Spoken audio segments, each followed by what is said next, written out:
नमस्कार दोस्तों, आदर्श technical classes Dausa में आपका हार्दिक स्वागत है। कैसे हो मेरे प्यारे दोस्तों।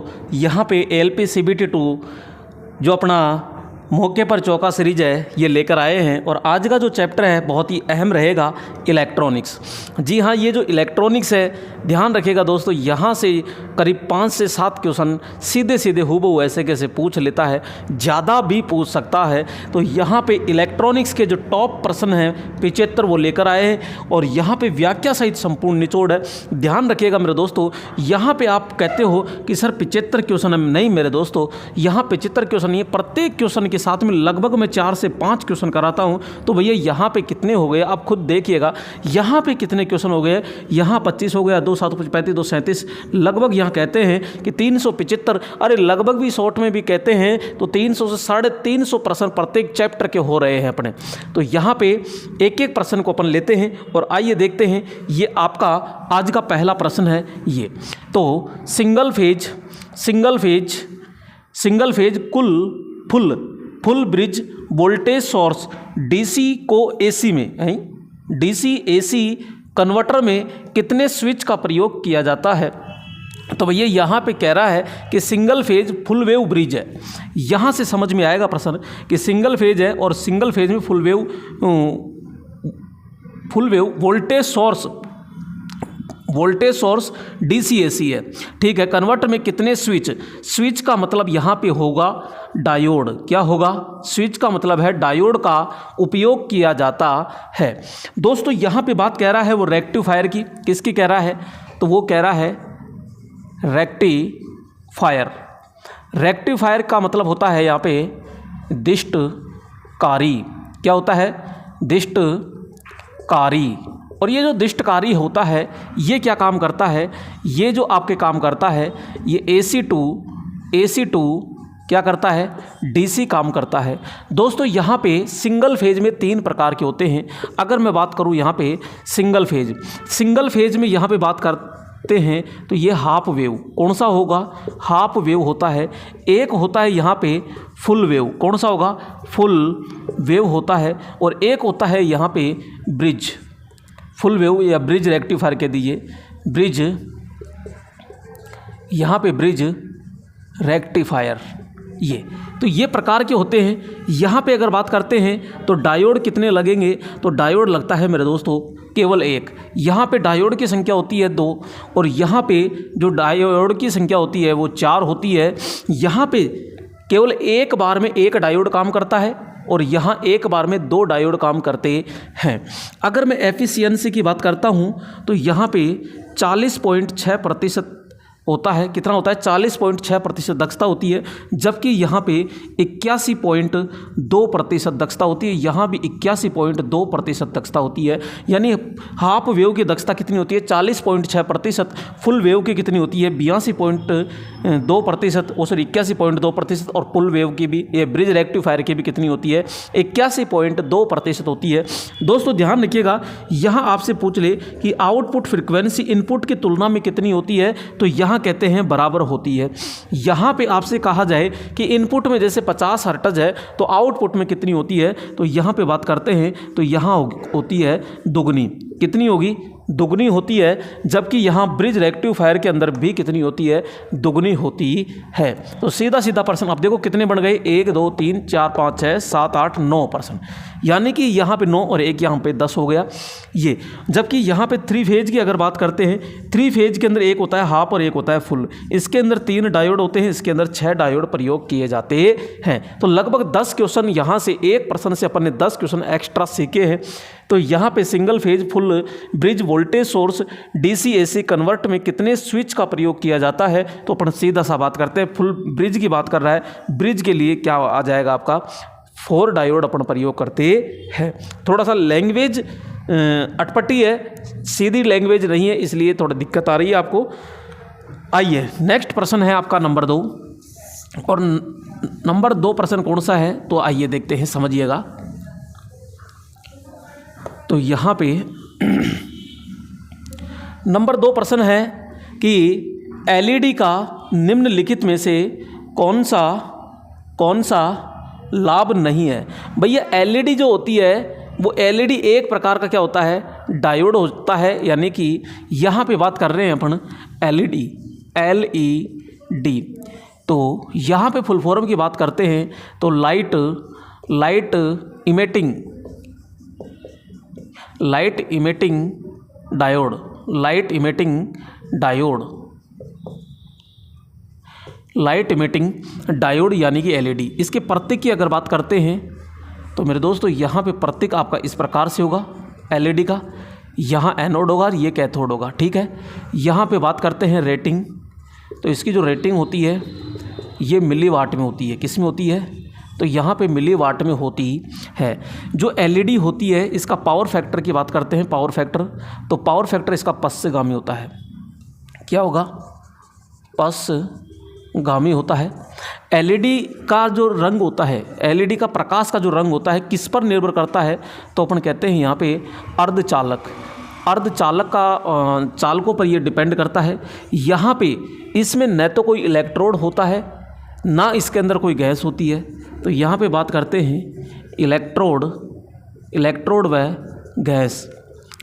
व गैस इसके अंदर नहीं होती है। इसमें होता क्या है कि अर्धचालक जो पदार्थ होता है, अर्धचालकों पे तापमान गिरता है, तापमान होता है यहाँ पे जो अर्धचालक होता है, तो अर्धचालकों में जब इलेक्ट्रॉन इतनी तीव्रता से गुजरते हैं तो वहाँ जब इलेक्ट्रॉन पदार्थ से टकराते हैं तो वह चिंगारी निकलती है और उस चिंगारी से क्या पैदा हो जाता है? प्रकाश उत्पन्न होता है। प्रकाश का जो रंग होता है वो अर्धचालक पदार्थों पर डिपेंड होता है। इसका जो ये सिरे होते हैं ये टिन आलेपित तांबे तार के बने होते हैं, तो यहाँ किसी प्रकार की कोई जंग नहीं लगती है। तो एलईडी के सिरों पर जंग लग जाता है। एलईडी में कोई तंतु नहीं होता, अपन ने कहा कि कोई इलेक्ट्रोड, कोई गैस, कोई फिलामेंट नहीं होता है। एलईडी अधिक समय तक कार्य करती है। बिल्कुल यहाँ पे ये लॉन्ग लाइफ होता है। और यहाँ ध्यान रखना विद्युत खपत बिल्कुल कम करती है। यहाँ पे अधिक समय तक चलते हैं और एलईडी हमेशा ठंडे होते हैं। बिल्कुल सही बात है, एलईडी हमेशा ठंडे होते। एक मिनट, ये क्या कह रहा है? हाँ, ठंडे होते हैं क्योंकि ये गर्म नहीं होता, क्योंकि इलेक्ट्रोड नहीं होता, ना कोई फिलामेंट होता है। एलईडी के सिरों पर जंग लग जाता है, गलत बात है। यहाँ पे कोई जंग नहीं लगता है क्योंकि यहाँ पे टिन आले पे तांबे तार के बनाए जाते हैं, तो यहाँ जंग लगने का सवाल ही नहीं होता है। तो ये पूरा का पूरा था, आपको मेन रूप से ये प्रतीक याद रखना है क्योंकि एक SM ऐसा ही होता है। तो यहाँ पर ध्यान रखिएगा, ये जो होता है ये अंदर की ओर आ रहा है तो ये फोटो डायोड है। कौन सा डायोड है? तो ये फोटो डायोड होता है। ये फोटो डायोड होता है, जबकि बाहर की ओर निकल रहा है तो ये आपके एलईडी होता है। अगला प्रश्न लीजिएगा, और अगला प्रश्न आ चुका है। ये अगला प्रश्न क्या है तो देखिएगा, अगला प्रश्न लेकर आए हैं अपन। N प्रकार के अर्धचालक को निर्मित करने के लिए अशुद्धता के रूप में किस तत्व का प्रयोग किया जाता है? N प्रकार के अर्धचालक को निर्मित करने के लिए अशुद्धता के रूप में किस तत्व का प्रयोग किया जाता है? दोस्तों यहाँ पे दो प्रकार होते हैं अपने, एक होता है P प्रकार और एक होता है N प्रकार। P प्रकार कैसे बनाया जाता है वो चीज़ देखते हैं, और N प्रकार कैसे तैयार किया जाता है वो चीज़ देखते हैं। यहाँ पे हमारे पास में शुद्ध अर्धचालक होता है, शुद्ध अर्धचालक होता है। और शुद्ध अर्धचालक कौन होता है? एक होता है जर्मेनियम और एक होता है सिलिकॉन। ये दो अर्धचालक होते हैं, इनमें से कोई सा भी एक ले लीजिए। तो अपने कहा कि ये शुद्ध अर्धचालक ले लिया। अब इसके अंदर क्या मिलाना है? कुछ अशुद्धियाँ मिलानी है। अब अशुद्धियों में क्या क्या आता है तो यहाँ पे अपन देखते हैं। तो यहाँ पे अशुद्धियाँ, तो यहाँ पे इसके अंदर क्या मिलानी है अपन को? अशुद्धियाँ मिलानी है। और वो जो अशुद्धियाँ होती है वे कितने संयोजी होती है? तो अपन कहते हैं ये जो अशुद्धियाँ जितनी भी होगी ये आपकी त्रिसंयोजी होती है। त्रिसंयोजी क्या होगी? त्रिसंयोजी यानी ट्रीवैलेंट।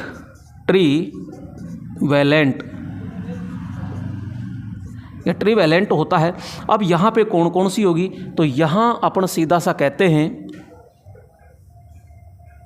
Indium, gallium,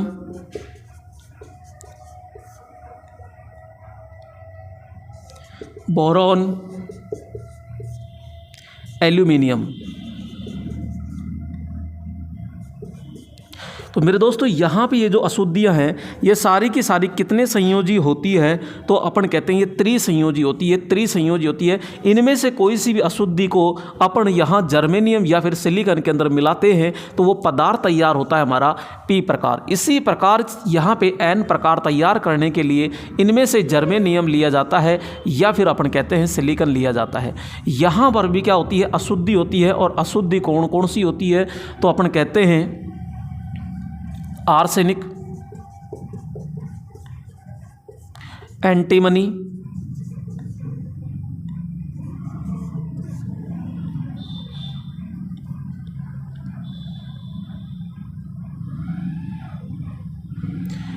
arsenic, antimony, bismuth,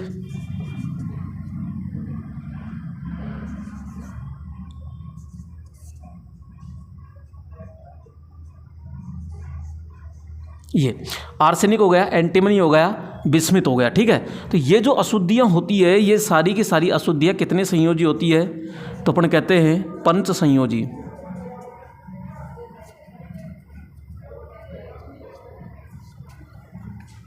पंच संयोजी दोस्तों, इसमें यहाँ पे ये भी लिख सकते हो एक और, जैसे कि फास्फोरस, फास्फोरस। तो यहाँ पे पंच संयोजी अशुद्धि है और पंच संयोजी अशुद्धि को जब जर्मेनियम के अंदर मिला दिया जाता है तो बोलो कौन सी निर्माण हो जाती है, तो एन संयोजी का निर्माण होता है। तो यहाँ पे देखो पी और एन पदार्थ है, अपन शुद्ध अर्धचालक लेंगे, शुद्ध अर्धचालक के अंदर क्या मिलाएंगे, अशुद्धि। अगर ये अशुद्धि यानी त्रिसंयोजी अशुद्धि अगर मिलाते हैं तो वहाँ पे पदार्थ तैयार होता है हमारा पी प्रकार। अगर पंच संयोजी मिलाते हैं, ये पंच संयोजी यानी पेंटावैलेंट है ना, पेंटावैलेंट, तो यहाँ पेंटावैलेंट है, तो ये पेंटा जो वैलेंट है इसको इसके अंदर मिलाते हैं तो ये मिलाने पर एन प्रकार का पदार्थ अपन को तैयार होता है। तो आर्सेनिक है, एंटीमनी है, बिस्मिथ, फास्फोरस है और इधर इंडियम है, गैलियम है, बोरोन है और एल्यूमिनियम अपन मिलाते हैं। तो ये चारों की चारों त्रिसंयोजी है, ये चारों के चारों है ये पंच संयोजी होते हैं। जबकि जर्मेनियम और सिलिकॉन जो होते हैं ये आपके चतुर्संयोजी होते हैं। तो ये ध्यान रखिएगा, चतुर्संयोजी को अपन क्या कहेंगे, टेट्रावैलेंट कहते हैं। ये चतुर्संयोजी यानी 4 इलेक्ट्रॉन होते हैं। तो ये अब आप छांट लीजिए यहाँ पे क्या आया है, तो एन प्रकार है। एन प्रकार के अंदर क्या प्रयोग कह रहा है कि अशुद्धि के रूप में किस तत्व का प्रयोग किया गया है। अब ये खुद देख लीजिए यहाँ पे क्या क्या प्रयोग हो रहा है। आर्सेनिक हो रहा है क्या, जी हाँ हो रहा है। क्या एंटीमनी है, नहीं हो रहा। बिस्मिथ हो रहा है, नहीं हो रहा। फास्फोरस हो रहा है, नहीं हो रहा।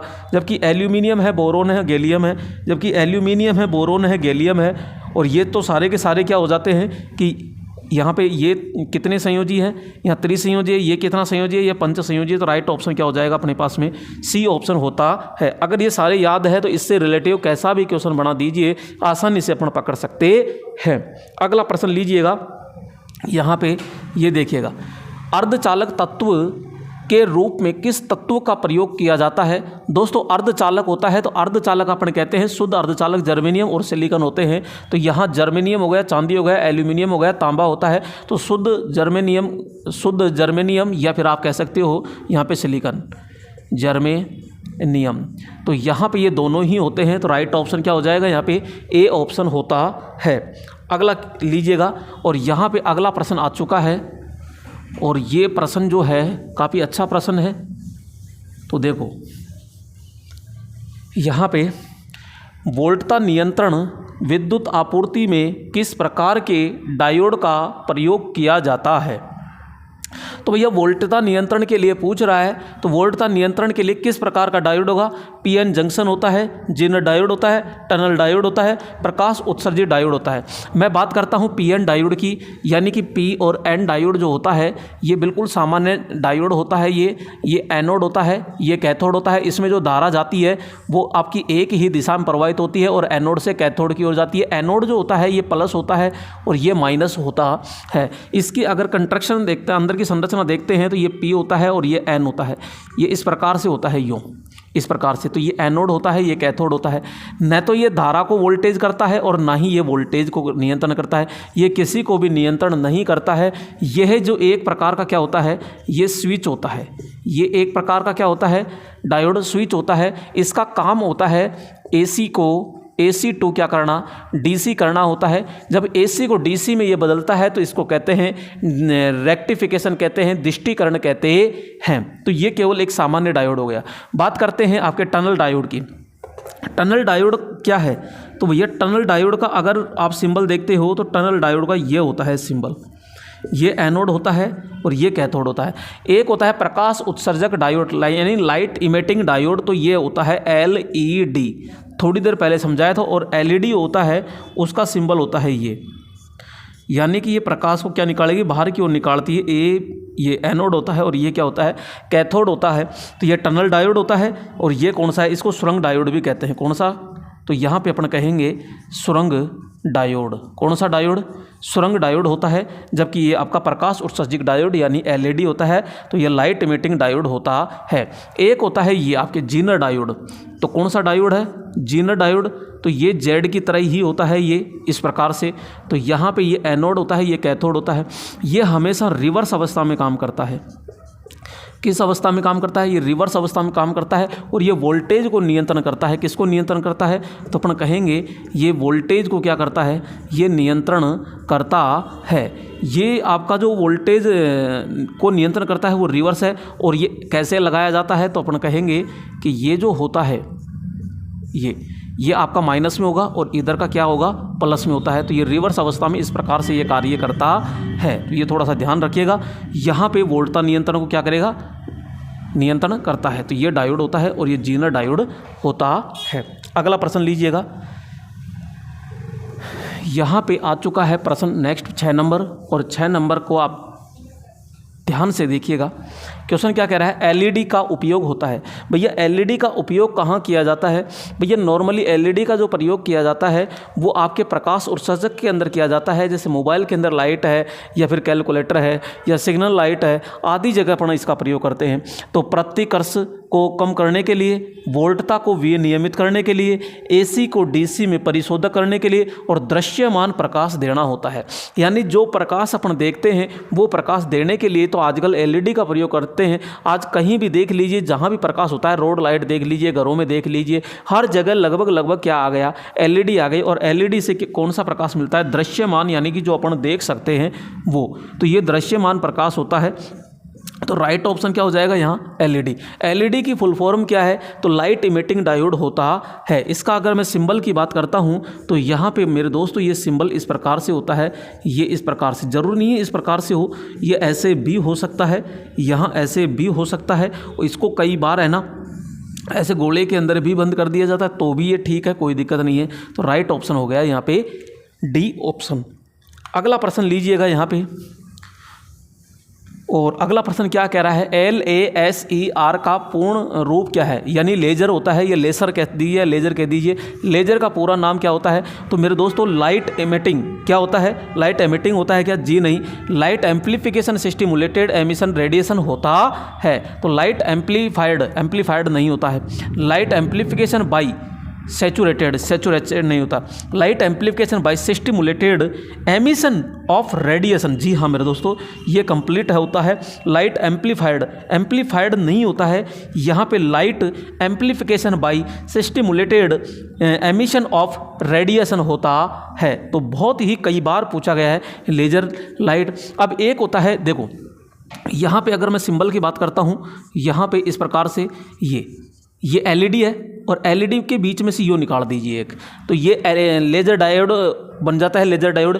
अब LED और लेजर डायोड में क्या फ़र्क है, एक आपसे पूछा जाएगा LED, ठीक है, और एक है आपका लेसर LASER ये। तो इन दोनों में क्या फ़र्क है, आपने मेड़ों में से, दुकानों पे से एक टॉर्च लेके आए होंगे जिसको दबाते ही एक सीधी सी लाल सी रोशनी जाती है, तो वो लेजर डायोड है एक तरह का, और एक घरों में लगाते हो वो आपकी LED है। तो इसमें जो प्रकाश जा रहा है बिल्कुल एक संगत, यानी कि बिल्कुल आपकी जो लेजर लाइट है बिल्कुल एक पॉइंट पर जा रही है, तो इसकी जो किरणें होती है वो सुसंगत यानी एक ही प्रकार की होती है। जबकि यहाँ पे जो LED होती है इसकी जो किरणें हैं बहुत फैलती है, यानी विभिन्न प्रकार की होती है, तो इसकी किरणें असंगत प्रकार की होती है जबकि इसकी किरणें सुसंगत प्रकार की होती है। तो दोनों में ये अंतर होता है। अगला क्वेश्चन लीजिएगा। और अगला प्रश्न आ चुका है यहाँ पे 8 नंबर। और 8 नंबर प्रश्न क्या है, तो यहाँ अपन कहते हैं सीधा सीधा कि 8 नंबर कि जर्मेनियम जेई के लिए ऊर्जा पट्टी का अंतराल एनर्जी बैंड गैप कितना होता है। दोस्तों यहाँ पे ध्यान से समझिएगा, मैं बात कर रहा हूँ यहाँ पे दोनों का कि अर्धचालक। तो अर्धचालक कौन है, तो यहाँ अपन कहेंगे कि अर्धचालक एक तो होता है जर्मेनियम और एक होता है मेरे दोस्तों सिलिकॉन। क्या होता है, सिलिकॉन। ये 2 अर्धचालक हैं मेरे पास में और 2 अर्धचालक हैं ये, ठीक है। इसका एक तरफ ये होगा और एक तरफ ये होगा। क्या होगा, तो अपन कहते हैं यहाँ पे अपन लिखेंगे ऊर्जा बैंड। और ऊर्जा बैंड जो होता है इसमें ऊर्जा बैंड कितना होगा, एक तरफ लेंगे यहाँ पे अपन रोधी का विभव, पोटेंशियल बैरियर होता है, यानी कि रोधी का विभव दोस्तों ये किस में आएगा, ये वोल्टेज में आएगा, जबकि ये किस में आएगा तो अपन कहेंगे इलेक्ट्रॉन वोल्ट में आता है। तो यहाँ अपन कहेंगे कि भैया अर्धचालक होता है तो अर्धचालकों में रोधी का विभव कितना होता है, तो यहाँ अपन कहेंगे भैया जर्मेनियम का जो होता है वो 0.3 वोल्टेज होता है। कितना होता है, जर्मेनियम का 0.3 वोल्टेज होता है, जबकि इसका होता है 0.7 वोल्टेज होता है, लगभग में चलता है, वैसे 0.67 वोल्टेज होता है। जबकि इधर की बात करती है सामान्य टेम्परेचर पे होता है। दोस्तों ध्यान रखना, यहाँ अर्धचालक की बात करते हैं तो ये ऊर्जा बैंड का गैप जो होता है इलेक्ट्रॉन वोल्ट वो कितना होता है, तो जर्मेनियम का कितना हो जाएगा, तो यहाँ कहेंगे इसका तो हो जाएगा 0.71 या 72 तक हो जाता है। तो यहाँ पे अपन कहेंगे कि जर्मेनियम का 0.71 इलेक्ट्रॉन वोल्ट होता है। जबकि यहाँ बात करते हैं सिलिकॉन का जो होता है वो आपके 1.11 होता है, 1.21 तक जाता है वैसे तो, 1.11 होता है। तो अब ध्यान से समझिएगा, यहाँ पे क्या कहना चाह रहा है कि यहाँ पे जर्मेनियम का रोधी का विभव पूछे तो 0.03, जर्मेनियम का ऊर्जा बैंड पूछे तो 0.71 करना है, यहाँ पे सिलिकॉन का ऊर्जा बैंड पूछे तो 1.11 करना है इलेक्ट्रॉन वोल्ट, और सिलिकॉन का रोधी का विभव पूछे तो 0.7 वोल्टेज करना है। अब आपसे पूछ क्या रहा है, जर्मेनियम का पूछ रहा है और जर्मेनियम में ऊर्जा का पट्टिका में ऊर्जा अंतराल पूछ रहा है। यहाँ पे जर्मेनियम के पास पहुँचे ऊर्जा बैंड 0.71। अब 0.71 नहीं आता है तो यहाँ पे क्योंकि इसको लगभग क्या लिखते हैं 0.67 इलेक्ट्रॉन वोल्ट लिखा जाता है, तो ये थोड़ा सा ध्यान रखिएगा। तो राइट ऑप्शन क्या हो जाएगा, यहाँ पे 0.67 होता है। अगर ये सिलिकॉन का पूछता तो 1.1 अपन करते हैं। क्लियर दोस्तों, समझ में आया होगा आपको। यहाँ पे अगला क्वेश्चन लीजिएगा, क्योंकि दोस्तों यहाँ पे देखो इलेक्ट्रॉनिक्स जो है बहुत बड़ा पार्ट होता है। वैसे पूरी 2 साल की ITI की जाती है इलेक्ट्रॉनिक्स पे भी, लेकिन अपन जो जितने भी मोस्ट टॉप 75 क्वेश्चन हैं वो लेकर आए हैं। और टॉप 75 का मतलब ये नहीं है कि 75 है, यहाँ पे अगर कोई भी LED आ गई तो LED पे संपूर्ण विस्तार हो गया, डायोड पे आ गया तो संपूर्ण विस्तार हो गया, तो यहाँ पूरे टॉपिक के टॉपिक क्लियर हो जाते हैं। निम्नलिखित में से कौन सा कथन गलत है, अब वो गलत को छांटना है अपन को। तो मोसफेट जो है, मोसफेट FET की तुलना में कम शोर वाले होते हैं। मोसफेट FET की तुलना में कम शोर वाले होते हैं, ठीक है। मोसफेट FET से तेज होते हैं, बिल्कुल सही बात है। मोसफेट FET की तुलना में धीमे, यही गलत है, क्योंकि यहाँ पे metal oxide semi conductor field effect transistor होता है और ये फील्ड इफेक्ट ट्रांजिस्टर होता है। ये छोटा होता है, ये बड़ा होता है, ये फास्ट प्रचालित होता है, ये धीमा प्रचालित होता है। यहाँ की बात करते हैं, ये आपका जो मोसफेट होता है आवाज़ कम करता है और ये FET थोड़ी सी ज़्यादा करता है। मोसफेट मूल रूप से एक स्विच के रूप में काम करता है, बिल्कुल सही बात है, एक स्विच के रूप में काम करता है।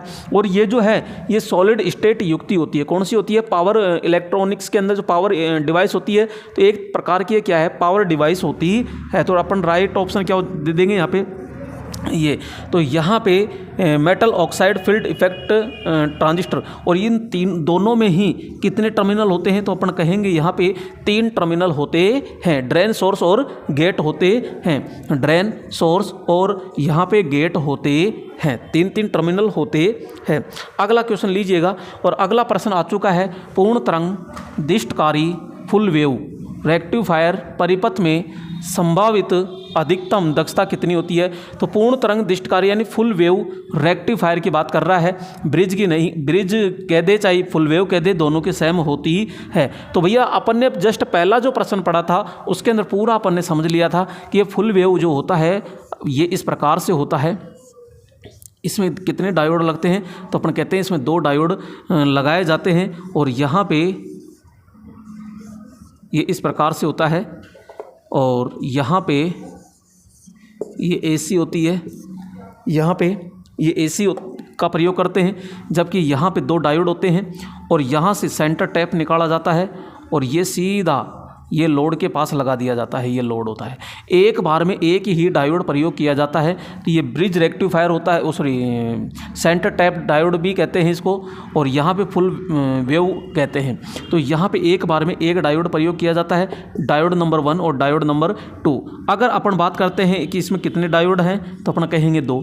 इसकी एफिशिएंसी की बात करता है तो एफिशिएंसी होती है इसकी 81.1% होती है, वैसे 81.2% होती है।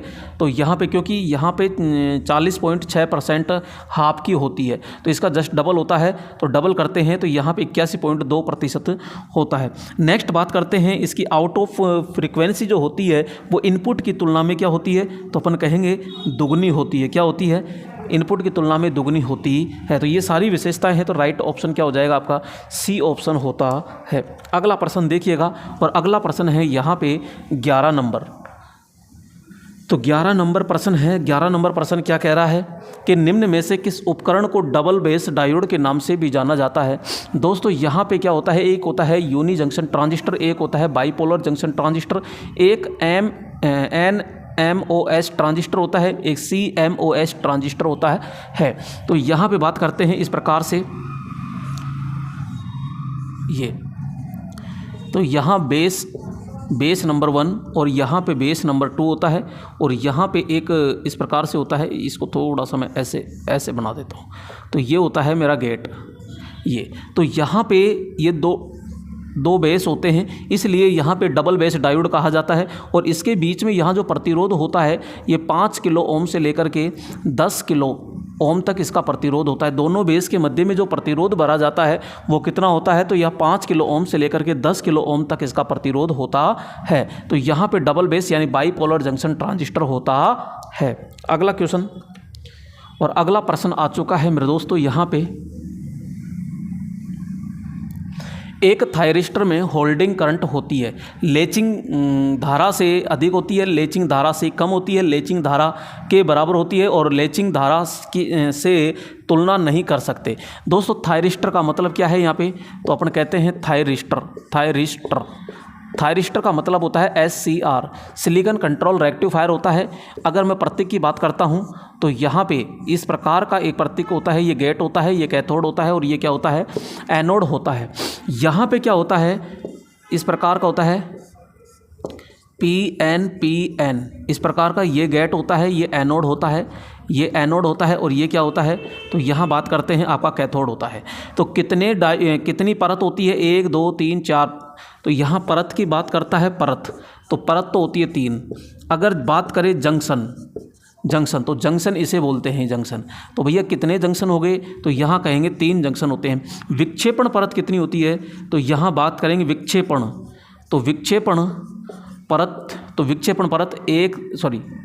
परत का मतलब होता है इसके पास में जो परत बनती है ये परत होती है, और जितने जंक्शन होते हैं उतनी ही क्या हो जाती है, ये परत होती है। तो विक्षेपण परत भी कितनी होती है, 3 होती है। ये एक दिशीय होता है, एक दिशीय होता है। तो ये केवल एक दिशीय होता है। ये एनोड से कैथोड की ओर क्या करता है, कार्य करता है। और ये जो गेट होता है, गेट पे क्या है, इलेक्ट्रॉनों को नियंत्रण करने के लिए होता है। गेट प्रचालन कार्य का कार्य करता है। तो SCR होता है, ये मोटरों की गति नियंत्रण में भी प्रयोग किया जाता है। यहाँ पे जो पंखे होते हैं उसकी जो गति होती है, वहाँ पे वोल्टेज ड्रॉप होता है, उसको कम करने के लिए भी अपन SCR का क्या करते हैं, प्रयोग किया जाता है। अब क्वेश्चन ये पूछ रहा है यहाँ पे कि एक इसमें क्या होता है, जब इसको दिया जाता है, ये फॉरवर्ड वॉइस होता है और इधर आपका रिवर्स वॉइस होता है। फॉरवर्ड वॉइस में क्या होता है, इस प्रकार से होता है, लेकिन यहाँ पे रिवर्स में धारा नहीं जाती है, तो अचानक यहाँ टूट जाता है, फिर एकदम से ये होता है और ये होता है। तो यहाँ पे एक धारा ये होती है और एक होती है कि जिससे कम पर कार्य नहीं करता है ये। तो एक होती है होल्डिंग धारा और एक होती है लेचिंग धारा। तो यहाँ पे होल्डिंग धारा क्या होती है, थायरिस्टर में होल्डिंग करंट होती है। तो यहाँ पे ये तो होल्डिंग करंट है और ये लेचिंग करंट है। तो होल्डिंग करंट क्या होता है, IH और एक होता है IC, यानी कि IL। तो लेचिंग करंट तो कम होता है और होल्डिंग करंट क्या होता है, ज़्यादा होता है। तो करंट होती है लेचिंग धारा से अधिक, जी हाँ, तो लेचिंग धारा से क्या होती है, ज़्यादा होती है। तो इस प्रकार से ग्राफ तैयार होता है। अभी आप केवल इतना याद रखिएगा। तो यहाँ पे अपन क्या कहेंगे, एक लेचिंग धारा से क्या होती है, अधिक होती है कौन, होल्डिंग करंट। अगला होता है यहाँ पे, ये देखो SCR किस प्रकार का स्विच होता है। तो भैया SCR जो होता है एक प्रकार का DC स्विच ही होता है। कौन सा स्विच होगा, तो यहाँ पे DC स्विच होता है। तो ये क्या करता है, ये स्विचिंग का भी काम करता है, तो काफ़ी सारे काम करते हैं। तो तापमान को नियंत्रण करने का कार्य करता है, गति को नियंत्रण करने का कार्य करता है, परिपथ को ऑन ऑफ करने का काम करता है, स्विच का प्रयोग किया जाता है, इसी के द्वारा ट्रायक के तैयार करते हैं। तो ये एक प्रकार का DC स्विच होता है, सिलिकॉन कंट्रोल रेक्टिफायर होता है। तो ये सारी विशेषता इसके लिए भी लागू होती है। अगला प्रश्न लीजिएगा, और यहाँ पे अगला प्रश्न आ चुका है, ये 14 नंबर प्रश्न है। और ये 14 नंबर प्रश्न क्या कह रहा है, तो देखिएगा, वर्ग ए प्रकार के प्रवर्धक एम्पलीफायर में चालन कोण का मान कितना होता है। सबसे पहले बात कीजिएगा, चालन कोण का मान कितना होता है। चालन कोण का मान क्या है, अर्धचक्र होता है, अर्धचक्र से थोड़ा कम होता है, पूर्ण चक्र होता है और पूर्ण चक्र से कम होता है। सबसे पहले बात करते हैं एम्पलीफायर। और जो एम्पलीफायर होता है ये क्या काम करता है कि रेडियो तरंग हो या चाहे विद्युत तरंग हो, इसके अंदर जो पावर होती है, इसमें जो वोल्टेज होती है, इसमें धारा होती है, इन तीनों को एक साथ बढ़ाने का क्या करती है, ये कार्य करता है। तो यहाँ पे अपन एम्पलीफायर के बारे में देखते हैं। तो एम्पलीफायर कितने प्रकार के होते हैं, अगर मैं प्रकार की बात करता हूँ, प्रकार, तो यहाँ पर मेरे दोस्तों एक होता है A श्रेणी, एक होता है B श्रेणी, एक होता है यहाँ पे AB श्रेणी और AB, और एक होता है यहाँ पे C श्रेणी। यहाँ अगर मैं बात करता हूँ A श्रेणी, तो यहाँ जो इनपुट सिग्नल होता है, यहाँ पे इनपुट सिग्नल होता है, उसके इनपुट सिग्नल के पूरे समय तक काम करता है। तो यहाँ पे पूरे समय तक काम करता है। ये काम करता है आधे समय तक, और ये काम करता है भैया पूरे से कम व आधे से अधिक होता है, अधिक। और ये काम करता है कि आधे से कम पर काम करता है। यानी कि अपन सीधा सीधा कहते हैं कि जो हमारे एम्पलीफायर होते हैं, इनपुट सिग्नल में जो भी मान देते हैं, वो इनपुट सिग्नल के पूरे समय तक ये काम करता है। तो A श्रेणी आधे समय तक काम करता है, तो B श्रेणी, और पूरे से कम होता है लेकिन आधे से ज़्यादा होता है, तो AB श्रेणी, और C श्रेणी होता है आधे से कम। इस समझने के लिए मैं ऐसे बना देता हूँ इसको, इस प्रकार से आपको समझ में आएगा। ये देखिएगा, यहाँ पर इस प्रकार से आपको बहुत अच्छे से समझ में आ जाएगा मेरे ख्याल से। तो इस प्रकार से ये देखिएगा, तो ये पूरे समय के लिए कह रहा है, तो भैया ये पूरा समय हो गया, तो ये पूरा समय हो गया ये। और ये कह रहा है आधे समय के लिए, तो भैया आधा समय केवल ये ऊपर का, तो ये आधा समय हो गया। जबकि ये कह रहा है कि पूरे से तो ज़्यादा हो, यानी पूरे से ज़्यादा हो, और क्या कह रहा है, पूरे से तो कम हो और आधे से क्या हो, ज़्यादा। तो यानी कि ये अपन इतना ले लेते हैं, इसमें थोड़ा सा और ले लो चाहिए। और ये कह रहा है आधे से कम, आधा तो ये है, आधा ये है, तो आधे से कम यानी कि ये, तो ये तो आधे से क्या हो गया, कम। यहाँ अपन प्रचालन कोण की बात करते हैं, कोण, तो कोण ये कितना डिग्री होगा, इसका 360 डिग्री होगा, ये 180 डिग्री होगा। और ये क्या करता है कि यहाँ 180 से अधिक होगा तो लगभग 270 डिग्री होता है। ये जो होता है ये 180 डिग्री हो गया, ये 360 है, तो भैया 180 से तो क्या होगा, कम होगा, तो ये 120 डिग्री से लेकर के 150 डिग्री तक होता है। अगर मैं इसके दक्षता की बात करता हूँ, तो दक्षता की यहाँ पे इसकी जो दक्षता होती है, ये 35% से 50% इसकी दक्षता होती है, 35 से 50% दक्षता होती है। अगर मैं B श्रेणी की बात करता हूँ, तो यहाँ पे 70 से 78.5% दक्षता होती है। इसकी अगर दक्षता की बात करता हूँ तो 50 से लेकर के 70 डिग्री तक होता है, और इसका भैया 80 से 85 डिग्री तक इसकी दक्षता होती है। तो ये दक्षता आ गई। यहाँ पे पावर की बात करते हैं, पावर खर्च या फिर डिस्टॉर्शन की बात करते हैं, तो ये पावर डिस्टॉर्शन में ये सबसे कम होता है, जबकि ये सबसे अधिक होता है। तो यहाँ पे इस प्रकार से बात करते हैं तो पूरा का पूरा आप क्वेश्चन कई बार कहते हैं कि सर ऐसे मज़ा नहीं आता। भाई यहाँ पे जब सीधे सीधे क्वेश्चन कराए जाते हैं, जब यहाँ पे अपन ये कहते हैं कि यार चिन्ह लगा देता है, अरे भाई इस तरह टॉपिक क्लियर कराओ ना। ये पूरा का पूरा निचोड़ आपके सामने रख दिया गया है। बताओ अब ये आपको पॉइंट अच्छा समझ में आया कि नहीं आया। भैया एम्पलीफायर हो गया जो PIV यानी पावर हो गई, वोल्टेज हो गया, धारा हो गई, तीनों को एक साथ बढ़ाने वाला उपकरण कौन सा कहलाएगा? तो अपन कहते हैं कि ये आपका एम्पलीफायर होता है। एम्पलीफायर हो गया। एम्पलीफायर 4 प्रकार का होता है, A श्रेणी, B श्रेणी, AB श्रेणी और C श्रेणी। ये पूरे समय तक काम करेगा, ये आधे समय तक काम करेगा, ये पूरे से कम होगा, आधे से ज़्यादा होगा, ये आधे से भी कम होगा। इस तरह से पूरा बता दिया। और यहाँ पे प्रचालन कोण होता है 360 डिग्री होता है, ये 180 डिग्री होता है, यहाँ पे 270 डिग्री होता है और ये 120 से 150 डिग्री तक होता है। इसकी अगर दक्षता की एफिशिएंसी की बात करते हैं तो 35 से 50 होती है, ये 70 से 78.5 होता है, ये 50 से 70 होता है और ये 80 से क्या होता है 85% की बात करते हैं। दोस्तों यहाँ पे एम्पलीफायर और इसी से क्वेश्चन आता है।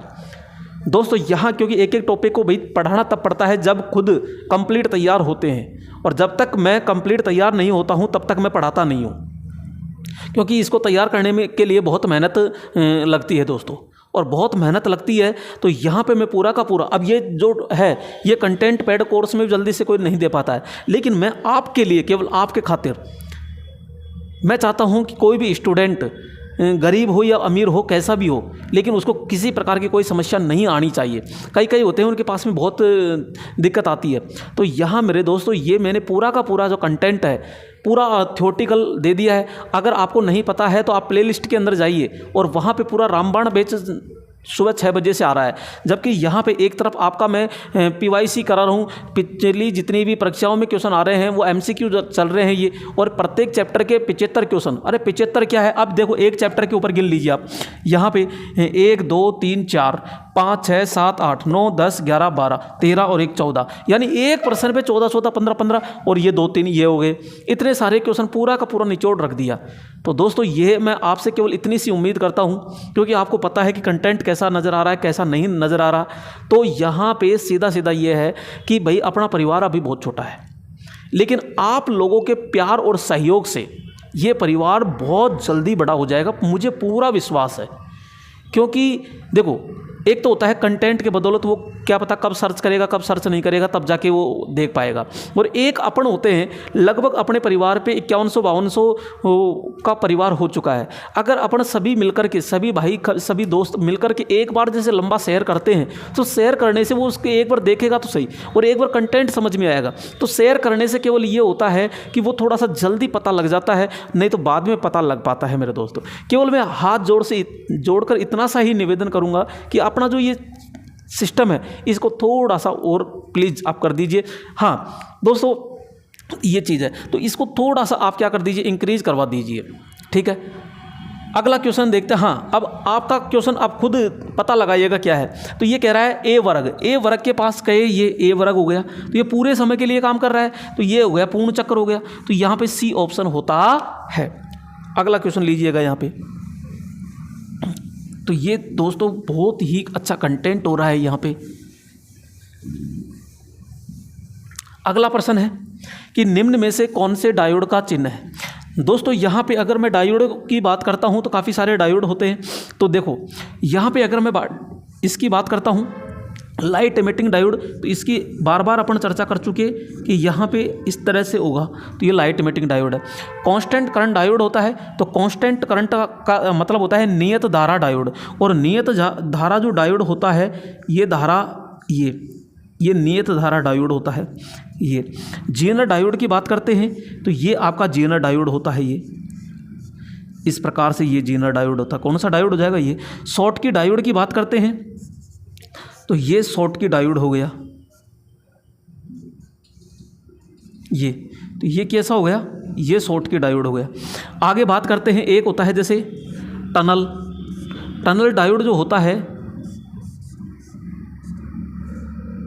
ये टनल डायोड होता है, ये टनल डायोड।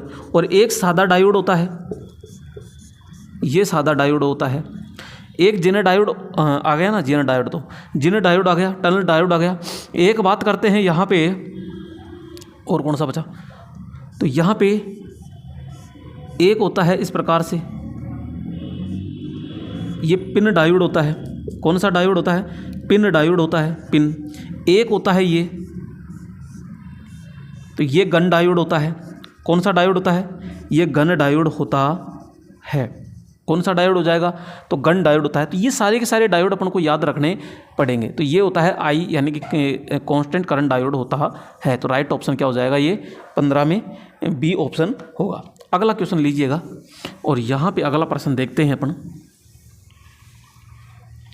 यहाँ पे जब एक अर्धचालक डोपिंग होता है तो खालिस्तान में वृद्धि होती है। खालिस्तान में क्या होती है?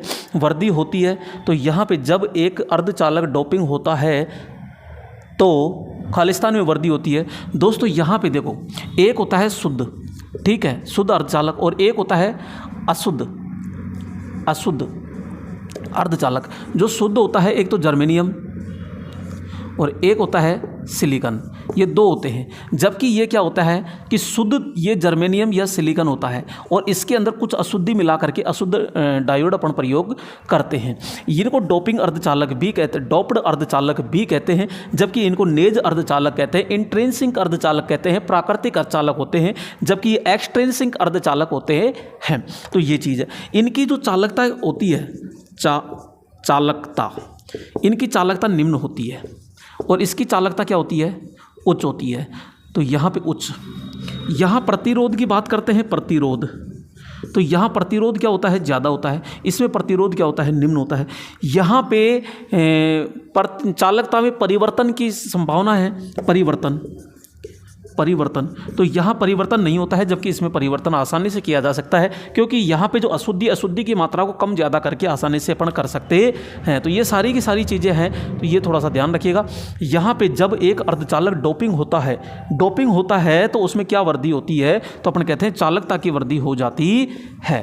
तो किसकी वृद्धि हो जाएगी? चालकता की वृद्धि होती ही है। अगला प्रश्न लीजिएगा और यहाँ पे अगला प्रश्न देखते हैं। यहाँ ये प्रकाश उत्सर्जक डायोड तब प्रकाश उत्पन्न करता है जब प्रकाश उत्सर्जक डायोड का मतलब होता है एलईडी, और एलईडी तब प्रकाश उत्सर्जित करेगा जब अभिनति में होगा, अग्र अभिनति में होगा, विपरीत अभिनति में होगा, निम्न में से कोई नहीं। भैया जब डायोड काम करेगा जब वो पश्चिम अभिनति में होता है, तो यहाँ पे ये जीना डायोड होता है और इसको इसी प्रकार से लगाया जाता है कि यानी कि इस प्रकार से, जब ये किसमें होगा? पश्चिम अभिनति, अग्र अभिनति और विपरीत अभिनति। प्रकाश डायोड तो फॉरवर्ड में तो होता है, तो यहाँ पे अपन कहेंगे फॉरवर्ड में होता है, क्योंकि इसका एनोड ये है और कैथोड ये है। तो यहाँ जीनर डायोड की बात थोड़ी कर रहा है यार, मैं भी कंफ्यूज हो रहा हूँ यहाँ पे। तो ये आपका एलईडी होता है और ये एलईडी को हमेशा किस में लगाया जाता है? तो ये फॉरवर्ड में काम करता है। तो ये आपका क्या हो जाएगा? बी ऑप्शन होता है। अगला क्वेश्चन लीजिएगा 18 नंबर। तो निम्नलिखित में से कौन सा केवल पैसिव डिवाइस का एक समूह है?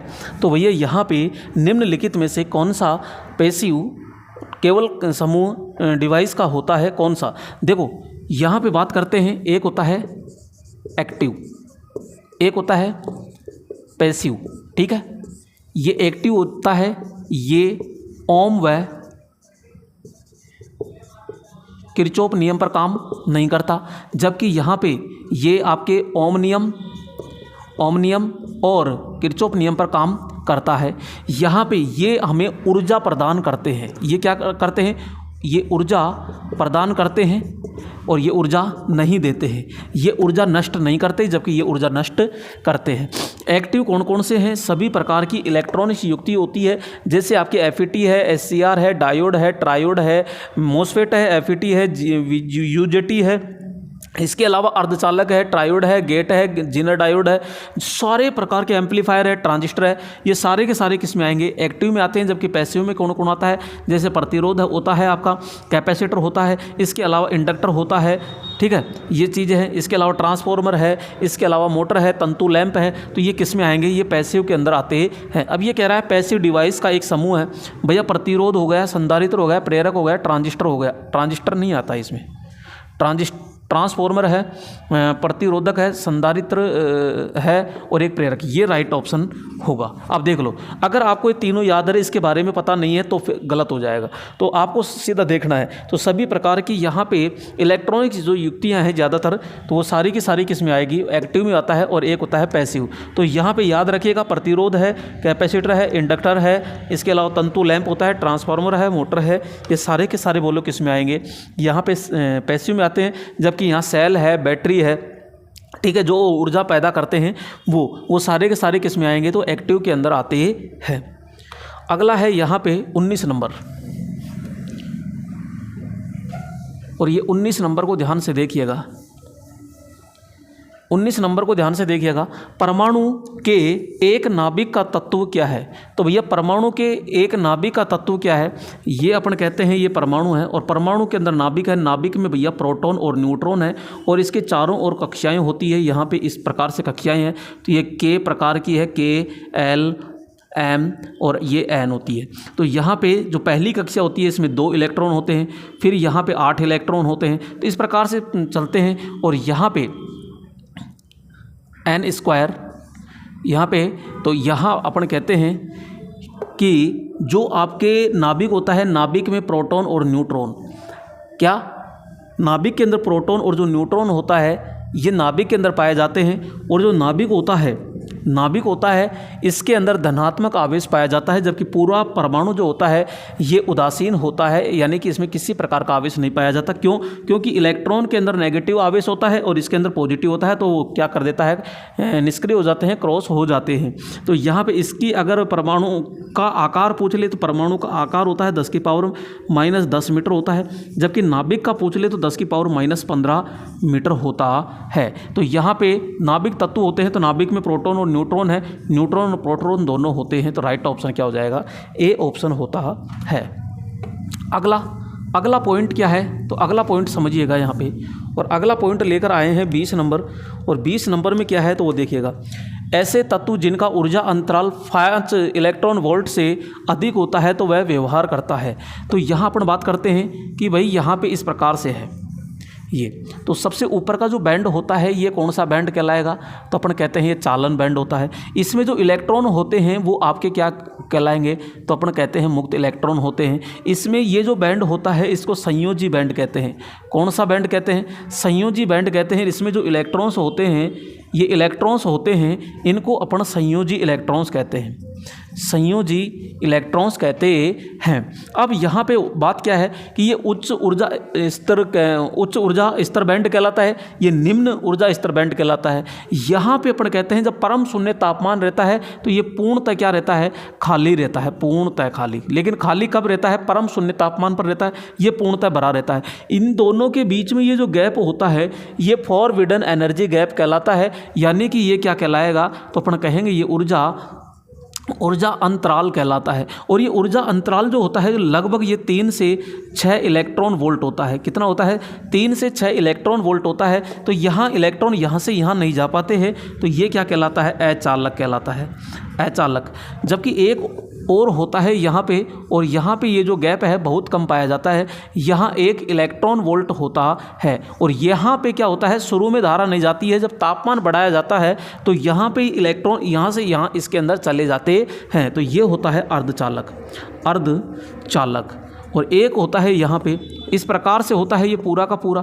तो ये चालन बैंड, ये संयोज बैंड, इसको ताप दाब देने की आवश्यकता नहीं पड़ती। तो यहाँ इलेक्ट्रॉन वोल्ट कितना होता है, तो 0 इलेक्ट्रॉन वोल्ट होता है। और ये क्या कहलाता है, ये चालक कहलाता है। और इसमें 1 इलेक्ट्रॉन वोल्ट होता है, जबकि इसमें ज़्यादा होता है। तो ये होता है, अपन क्या कहेंगे, इसको कुचालक कहते हैं, क्योंकि इसमें 5 इलेक्ट्रॉन वोल्ट पूछ रहा है तो ये कुचालक होता है। अर्धचालक में लगभग 1 इलेक्ट्रॉन वोल्ट होता है, और अति चालक और एक चालक होता है। तो भैया अति चालक के अंदर तो 0 आ जाएगा, और ये पॉइंटों में रहता है, यानी चालक। अगला क्वेश्चन लीजिएगा, और अगला प्रश्न है 21 नंबर प्रश्न। और 21 नंबर जो प्रश्न है वो क्या है, तो देखिएगा। शुद्ध अर्धचालक में प्रतिरोध का ताप गुणांक कैसा होता है। दोस्तों यहाँ पे देखो, एक बात करते हैं पदार्थ में एक होता है चालक, एक होता है अर्धचालक, और एक होता है अचालक। ठीक है। तो इसके अंदर क्या होता है, आपका जो ताप गुणांक होता है वो धनात्मक होता है, धनात्मक। इसमें जो होता है वो ऋणात्मक होता है, और इसमें भी क्या होता है, ऋणात्मक होता है, लेकिन ये कोई काम का नहीं है। इसके अंदर का मतलब है कि जो प्रतिरोध होता है वो तापमान के सीधा क्या होता है, समानुपाती। ताप बढ़ेगा तो प्रतिरोध भी बढ़ेगा, किसमें, इसमें।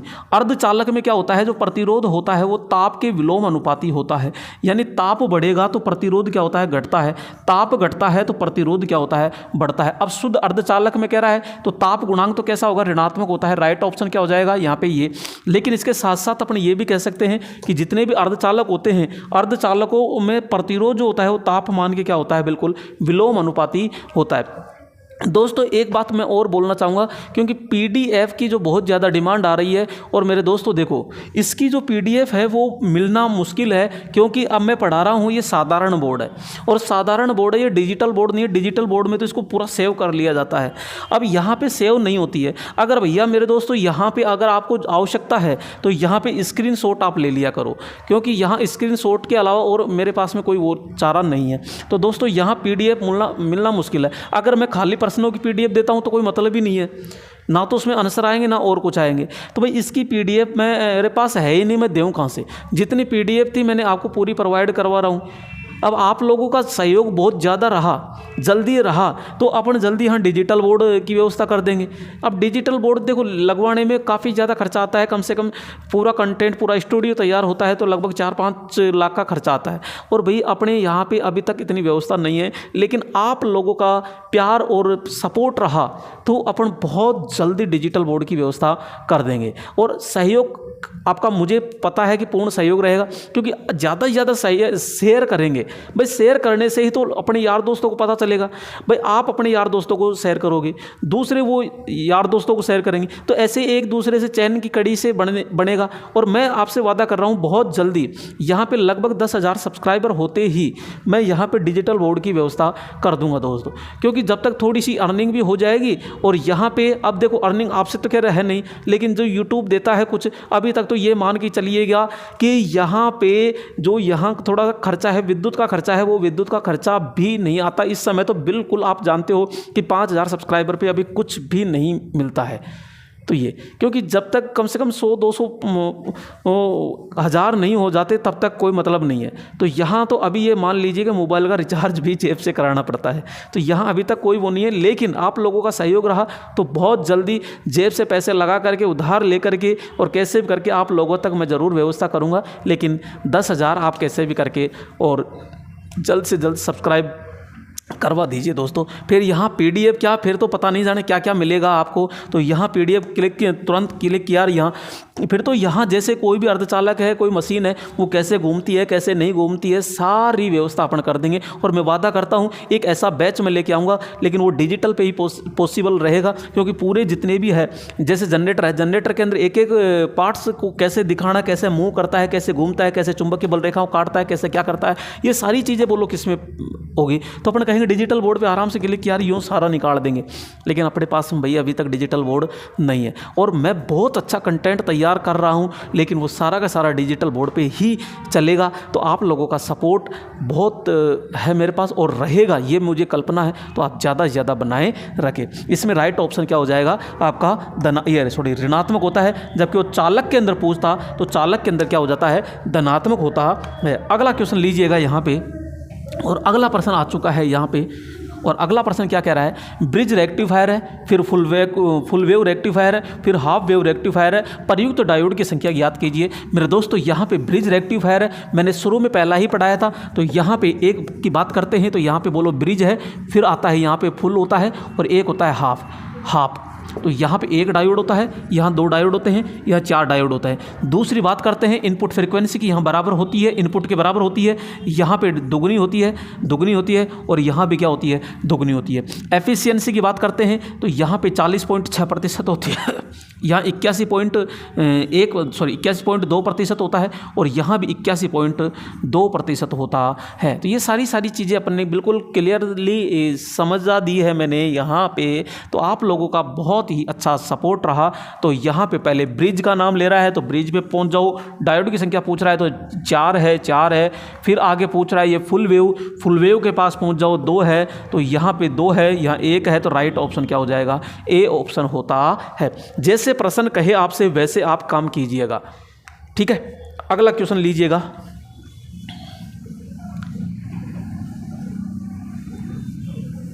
तो ये देखिएगा अगला 23 नंबर, निम्न में से कौन से डायोड को गर्म वाहक डायोड के नाम से भी जाना जाता है। वेक्टर डायोड होता है, पीएन डायोड होता है और शॉर्ट की डायोड होता है और एलईडी डायोड होता है। दोस्तों जो वेक्टर डायोड होता है, वेक्टर डायोड ये इस प्रकार से बनाया जाता है, ये इस प्रकार से होता है, ये वेक्टर डायोड है। ये दूसरे तरीके से ऐसे भी बनता है, इस प्रकार से भी होता है और ये होता है। एक होता है शॉर्ट की डायोड, कौन सा होता है, शॉर्ट की, जिसे गर्म वाहक डायोड के नाम से भी जाना जाता है। तो यहाँ पे ये इस प्रकार से होता है, तो राइट ऑप्शन क्या हो जाएगा, शॉर्ट की डायोड। पीएन डायोड तो अपन को पता है ये होता है। एलईडी जो होता है, ये एलईडी इस प्रकार से होता है। तो यहाँ एक होता है photo diode, photo diode just इसका विपरीत होता है कि वो अंदर की ओर आती है इसमें किरणें, ये फोटो डायोड ये है, जबकि एलईडी ये होता है। अगला प्रश्न लीजिएगा, और अगला प्रश्न आ चुका है यहाँ पे। ये अगला प्रश्न है कि ट्रांजिस्टर का उपयोग निम्न में से किस रूप में किया जा सकता है। तो भैया ट्रांजिस्टर का जो उपयोग किया जाता है वो हम एम्पलीफायर में भी करते हैं, वो स्विच के रूप में भी अपन प्रयोग करते हैं, दोलित्र के रूप में भी अपन प्रयोग करते हैं। स्विच हो गया, एम्पलीफायर हो गया, डायोड, तो भैया इन तीनों के रूप में ही अपन प्रयोग करते हैं। जो ट्रांजिस्टर होता है, ध्यान रखिएगा, ये एक प्रकार का इस प्रकार का 3 टांग का डायोड होता है। जो बीच वाला होता है हमेशा बेस होता है, एक कलेक्टर होता है और एक एमिटर होता है। जिस पर तीर का निशान लगता है वो हमारा एमिटर होता है। तो यहाँ पे अब ये 2 प्रकार के होते हैं, ये एक होता है PNP और एक होता है NPN। ये अगर मैं बात करता हूँ यहाँ पे इस प्रकार की, तो यहाँ पे इस प्रकार की बात करते हैं ये, तो NPN में तीर का निशान बाहर निकलेगा और PNP में अंदर जाएगा। जिस पे तीर का निशान लगा होता है वो एमिटर होता है और एक कलेक्टर होता है, और जो दोनों के बीच में लगा होता है वो बेस होता है। ये एमिटर होता है, ये कलेक्टर होगा, और दोनों के बीच में होता है ये बेस होता है। तो ये थोड़ा सा ध्यान रखिएगा, राइट ऑप्शन क्या हो जाएगा यहाँ पे, डी ऑप्शन होता है। अगला क्वेश्चन लीजिएगा, और अगला प्रश्न आ चुका है यहाँ पे 25 नंबर प्रश्न है, और ये 25 नंबर प्रश्न क्या कह रहा है, तो देखिएगा।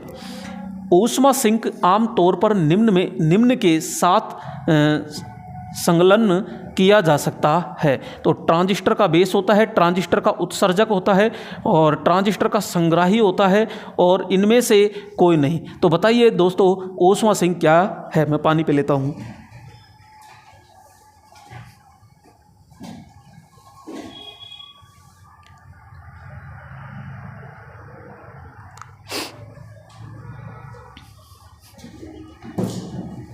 हाँ जी दोस्तों, क्या आया, तो यहाँ सीधा सा अपन ये कहते हैं कि ऊष्मा सिंक क्या है, हीट सिंक आप बोल सकते हो। ये मेरे दोस्तों एल्यूमिनियम की होती है, ये आपके यू आकार में होती है, ये आपके रेडिएटर आकार में होती है, ये आपके तितली के आकार में होती है, और ये आपके जो ट्रांजिस्टर होता है वहाँ से ऊष्मा को क्या करती है, एब्जॉर्ब करती है। और ये किसकी बनी होती है, ये एल्यूमिनियम की बनी होती है। तो यहाँ पे उत्सर्जक ये संग्राहक यानी कि ऊष्मा को ग्रहण करती है, तो ये ट्रांजिस्टर का क्या कहलाता है, संग्राहक किया जाता है। तो ये ऊष्मा सिंक किसकी बनी होती है, तो अपन कहेंगे एल्यूमिनियम की होती है। किस आकार में होती है, यू आकार में होती है, रेडिएटर आकार में होती है, और तितली के समान होती है। अगला लीजिएगा, और अगला प्रश्न क्या है कि नीचे दिए गए विकल्पों में से घरेलू पंखे के लिए सामान्यतः प्रयुक्त गति नियंत्रण परिपथों की पहचान कीजिए। दोस्तों यहाँ पे घरेलू उपकरण होते हैं, उसकी गति को नियंत्रण करना है और गति को नियंत्रण के लिए रेगुलेटर लगाते हैं वैसे तो, लेकिन यहाँ पे पावर खर्च काफ़ी ज़्यादा हो जाती है, तो उस पावर खर्च को रोकने के लिए अपन SCR का प्रयोग करते हैं। किसका प्रयोग करते हैं? SCR का प्रयोग करते हैं। और दो SCR को समांतर में जोड़ करके अपन क्या बनाते हैं? ट्रायक प्रयोग करते हैं, और ट्रायक सबसे वेरी मोस्ट होता है। तो यहाँ पर अगर ये ट्रायक नहीं होता तो अपन क्या करते? SCR करते हैं। ये आपका एक दिशीय है, जबकि ये जो दोनों हैं ये आपके दो दिशीय यानी बाई डायरेक्शनल होता है। इसमें टर्मिनल की संख्या 3 होती है और इसमें टर्मिनल की संख्या कितनी होती है? तो इसमें टर्मिनल की संख्या होती है मेरे दोस्तों 2। SCR के अंदर टर्मिनल की संख्या होती है 3। सिलिकॉन कंट्रोल रेक्टिफायर, ये डायोड फॉर अल्टरनेटिंग करंट होता है, ये ट्रायोड फॉर अल्टरनेटिंग करंट होता है। ये 2 डायोड का संयोग होता है, जबकि ये 2 SCR का संयोग होता है। 2 SCR को समांतर में जोड़ करके इनको तैयार किया जाता है। तो राइट ऑप्शन यहाँ पे क्या हो जाएगा? ए ऑप्शन होता है। अगला क्वेश्चन लीजिएगा, ये कि ट्रायक खालिस्तान के समरूप होता है। श्रेणी में जुड़े 2 SCR, समांतर क्रम में जुड़े 2 डायोड होते हैं, समांतर क्रम में जुड़े 2 SCR होते हैं, और श्रेणी क्रम में देखो भैया ऐसे होते हैं। ये यहाँ पे अपन कहते हैं कि ये एक तो SCR होता है ये, और एक SCR ये होता है यहाँ पे ये, और इन दोनों को ऐसे समांतर में जोड़िएगा। तो एक तो ये हो गया पॉइंट, एक ही पॉइंट ये हो गया। ये MT1 होता है और ये MT2 होता है, और यहाँ पे ये होता है ये, तो ये होता है गेट। ये क्या होता है? गेट। तो इस प्रकार से ये तैयार किया जाता है। अगर इसका अपने यहाँ देखते हैं तो ये SCR के समान है, MT2 सॉरी ऐसे नहीं बनेगा ये, तो यहाँ ट्रायक, ठीक है, ये ऐसे बनेगा। इसका अगर प्रतीक अपन देखते हैं तो ये MT1 होता है, ये MT2 होता है, और यहाँ से ये आपका क्या हो जाएगा? गेट होता है ये। तो इस प्रकार की डिजाइन संरचना तैयार की जाती है। तो 2 SCR को समांतर में जोड़ करके अपन किसका प्रयोग करते हैं? ट्रायक का प्रयोग किया जाता है। और ट्रायक जो होता है ये किसका रूप होता है? तो अपन कहेंगे 2 SCR का ना। अगला क्वेश्चन लीजिएगा, और यहाँ पे अगला क्वेश्चन आ चुका है, और अगला क्वेश्चन क्या है? तो निम्नलिखित में से केंद्र टेपित ट्रांसफॉर्मर से पूर्ण तरंग संशोधक बनाने के लिए कितने डायोड की आवश्यकता है? दोस्तों यहाँ पे बहुत अच्छी लैंग्वेज का प्रयोग किया गया है। सबसे पहले तो ये छांटिएगा संशोधक क्या है। संशोधक का मतलब होता है रेक्टिफायर, ठीक है। अब ये कह रहा है टेपित ट्रांसफॉर्मर, यहाँ से पता चल रहा है फुल वेव। तो यहाँ पे ये जो ट्रांसफॉर्मर प्रयोग करते हैं यहाँ पे, तो अपन कहते हैं इस प्रकार का ट्रांसफॉर्मर होता है ये। तो ये आपका स्टेप डाउन होता है। कौन सा होता है? Step down. तो यहाँ पे स्टेप डाउन ट्रांसफॉर्मर अपन प्रयोग किया जाता है। यहाँ से एक डायोड ये लगा दिया और एक डायोड लगा दिया जाता है ये, और यहाँ पे लोड होता है, तो यहाँ से अपन टैपिंग निकालते हैं यहाँ, और ये सीधी जाती है ये लोड पर। ये डायोड नंबर 1 होता है, ये डायोड नंबर 2 होता है। तो एक बार में केवल एक डायोड प्रयोग किया जाता है, तो डायोड की संख्या होती है 2। यहाँ के एफिशिएंसी जो होती है वो आपकी 81 पॉइंट कितनी होती है? 2% होती है। तो यहाँ पे क्वेश्चन क्या पूछ रहा है? डायोड की संख्या, तो सीधा अपन कहेंगे 2 होती है। जबकि फुल वेव ब्रिज रेक्टिफायर होता है, ब्रिज, उस ब्रिज के अंदर 4 होता है, जबकि हाफ वेव में 1 होता है, और 3 फेज हाफ होता है तो उसके अंदर 3 होते हैं, और फुल होता है तो उसके अंदर 6 डायोड अपना प्रयोग करते हैं। अगला प्रश्न लीजिएगा, और अगला प्रश्न क्या है? और यहाँ पे 29 नंबर प्रश्न है, और 29 नंबर प्रश्न क्या कह रहा है?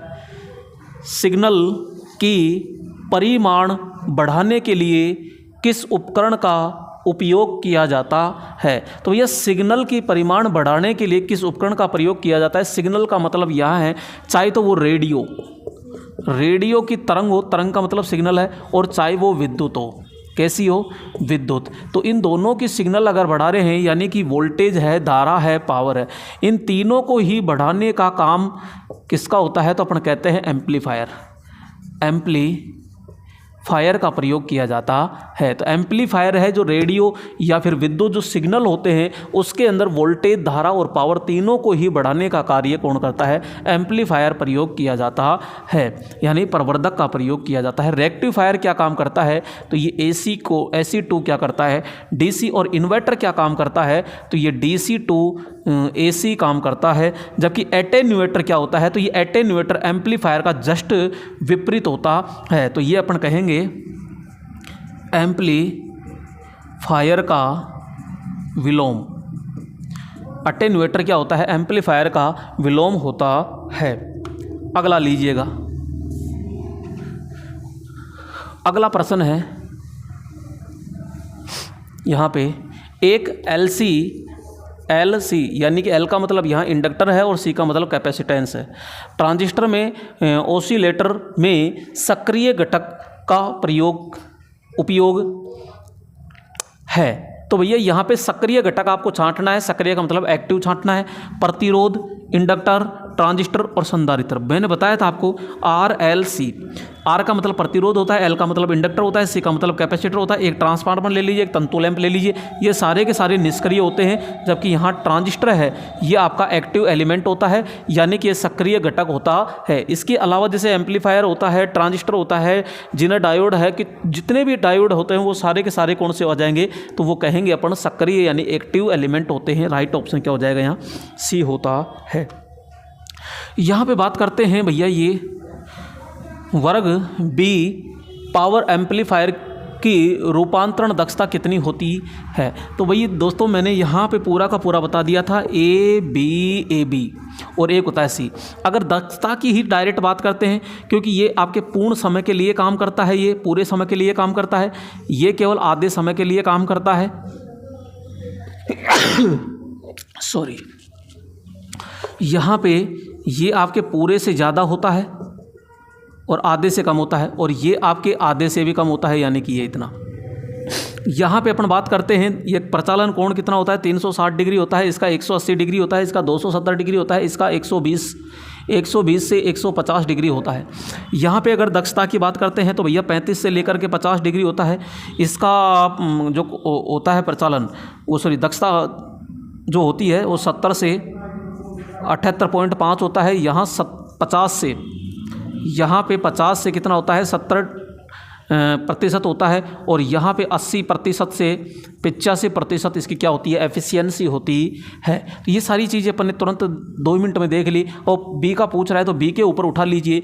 भैया प्रचालन कोण पूछे तो आप सीधा बोल दीजिए कि 180 डिग्री होता है, आधे समय के लिए काम करता है, और इसकी दक्षता कितनी होती है? 70 से 78.5% होती है। तो यहाँ 78 हो गया। तो राइट ऑप्शन क्या हो जाएगा? यहाँ पे D ऑप्शन होता है। अगला लीजिएगा, और यहाँ पे अगला आ चुका है ये कि निम्नलिखित में से कौन एक धारा नियंत्रित उपकरण होता है? तो भैया धारा नियंत्रित उपकरण कौन सा होता है? तो आइए देखते हैं। एक होता है BJT, एक होता है MOSFET, एक होता है IGBT और एक होता है JFET। तो यहाँ पे जो BJT होता है धारा नियंत्रण है, जबकि ये तीनों जो होते हैं ये वोल्टेज नियंत्रण युक्ति होती है। अगला क्वेश्चन लीजिएगा यहाँ पे कि निम्न प्रकार के पावर एम्पलीफायर में आउटपुट विद्युत धारा इनपुट सिग्नल के संपूर्ण चक्र के लिए प्रवाहित होती है। दोस्तों अभी जस्ट बताया था मैंने, ये देखो यहाँ पे कि संपूर्ण चक्र के लिए अगर कार्य करता है पूरे चक्र के लिए तो A श्रेणी होता है। तो यही तो कह रहा है इनपुट सिग्नल के संपूर्ण चक्र के लिए प्रवाहित होती है। तो राइट ऑप्शन क्या हो जाएगा? A श्रेणी। तो यहाँ पे B श्रेणी में क्या हो जाएगा? तो आधा हो जाएगा। यहाँ पे C में क्या होता है? C में आधे से भी कम होता है। और यहाँ क्या हो जाएगा? तो अपन कहेंगे पूरे से तो कम होता है, आधे से ज़्यादा होता है। आगे चलिएगा, और यहाँ पे 34 नंबर है।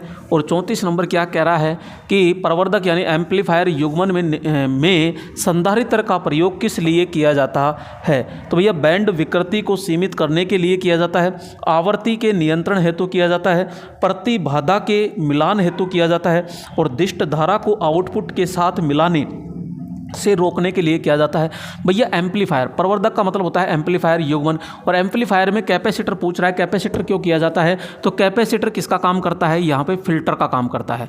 किसका काम कर रहा है? फिल्टर का काम करता है। फिल्टर के काम का मतलब होता है कि जो दिष्ट धारा को आउटपुट मिल रही है तो मिलने से रोकने का काम कर रहा है, यानी कि यहाँ पे जो पल्सेटिंग आ रही है ये इस प्रकार की आ रही है तो वो बिल्कुल अलग करता है, AC को अलग और DC को अलग करता है। तो राइट ऑप्शन क्या हो जाएगा यहाँ पे?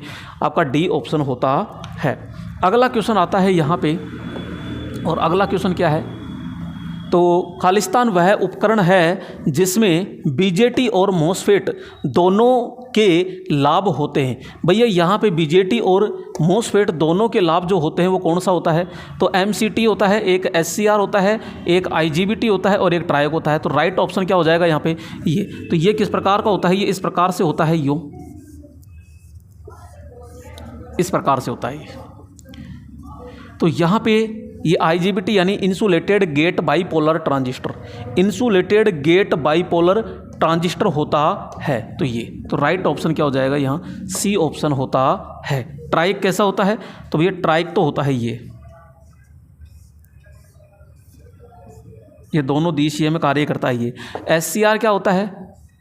तो SCR होता है ये, 3 टर्मिनल होते हैं। अगला पॉइंट लीजिएगा, और अगला पॉइंट यहाँ पे आ चुका है। अगला क्वेश्चन, निम्नलिखित विकल्पों में से पंच संयोजी अशुद्धि का सही उदाहरण कौन सा है? दोस्तों यहाँ पे पंच संयोजी का मतलब होता है कि P प्रकार पदार्थ के अंदर जो मिलाते हैं अपन, तो P प्रकार पदार्थ के अंदर मिलाते हैं तो वो संयोजी होती है त्रिसंयोजी। भाई यहाँ पे अपन कहते हैं P प्रकार के अंदर जो बनाते हैं तो यहाँ अशुद्धि मिलाते हैं वो तो त्रिसंयोजी है, और N पदार्थ जो होता है इसके अंदर जो मिलाते हैं वो N पंच संयोजी होती है। और पंच संयोजी कौन कौन सी होती है ये आपको पता होना चाहिए। तो देखो, एक होता है एंटीमनी,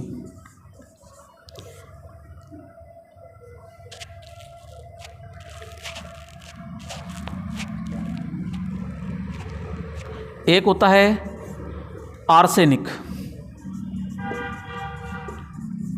एक होता है बिस्मिथ, एक होता है आपका यहाँ पे बात करते हैं फास्फोरस। ये तो यहाँ पे ये सारे के सारे पंच संयोजी होता है। तो यहाँ पे बात करते हैं गैलियम, सिलिकॉन, इंडियम और आर्सेनिक। तो भैया यहाँ पे कौन सा मैच खा रहा है? तो यहाँ सीधा सा अपन कहेंगे आर्सेनिक मैच खाता है। तो ये सारे के सारे कौन से हैं? ये पंच संयोजी होते हैं। आपको ये भी याद रखना है कि त्रिसंयोजी कौन सा है? तो यहाँ पे कहते हैं इंडियम, इंडियम, गैलियम, यहाँ बात करते हैं बोरोन, बोरोन, ठीक है, और एक होता है जैसे एल्यूमिनियम। ये चारों के चारों कितने संयोजी है? तो अपन कहते हैं त्रिसंयोजी होते हैं, जबकि ये पंच संयोजी होते हैं। तो आर्सेनिक राइट ऑप्शन क्या हो जाएगा यहाँ पे? सही होगा। अगला लीजिए, आगे क्या कह रहा है ये? PN संधि।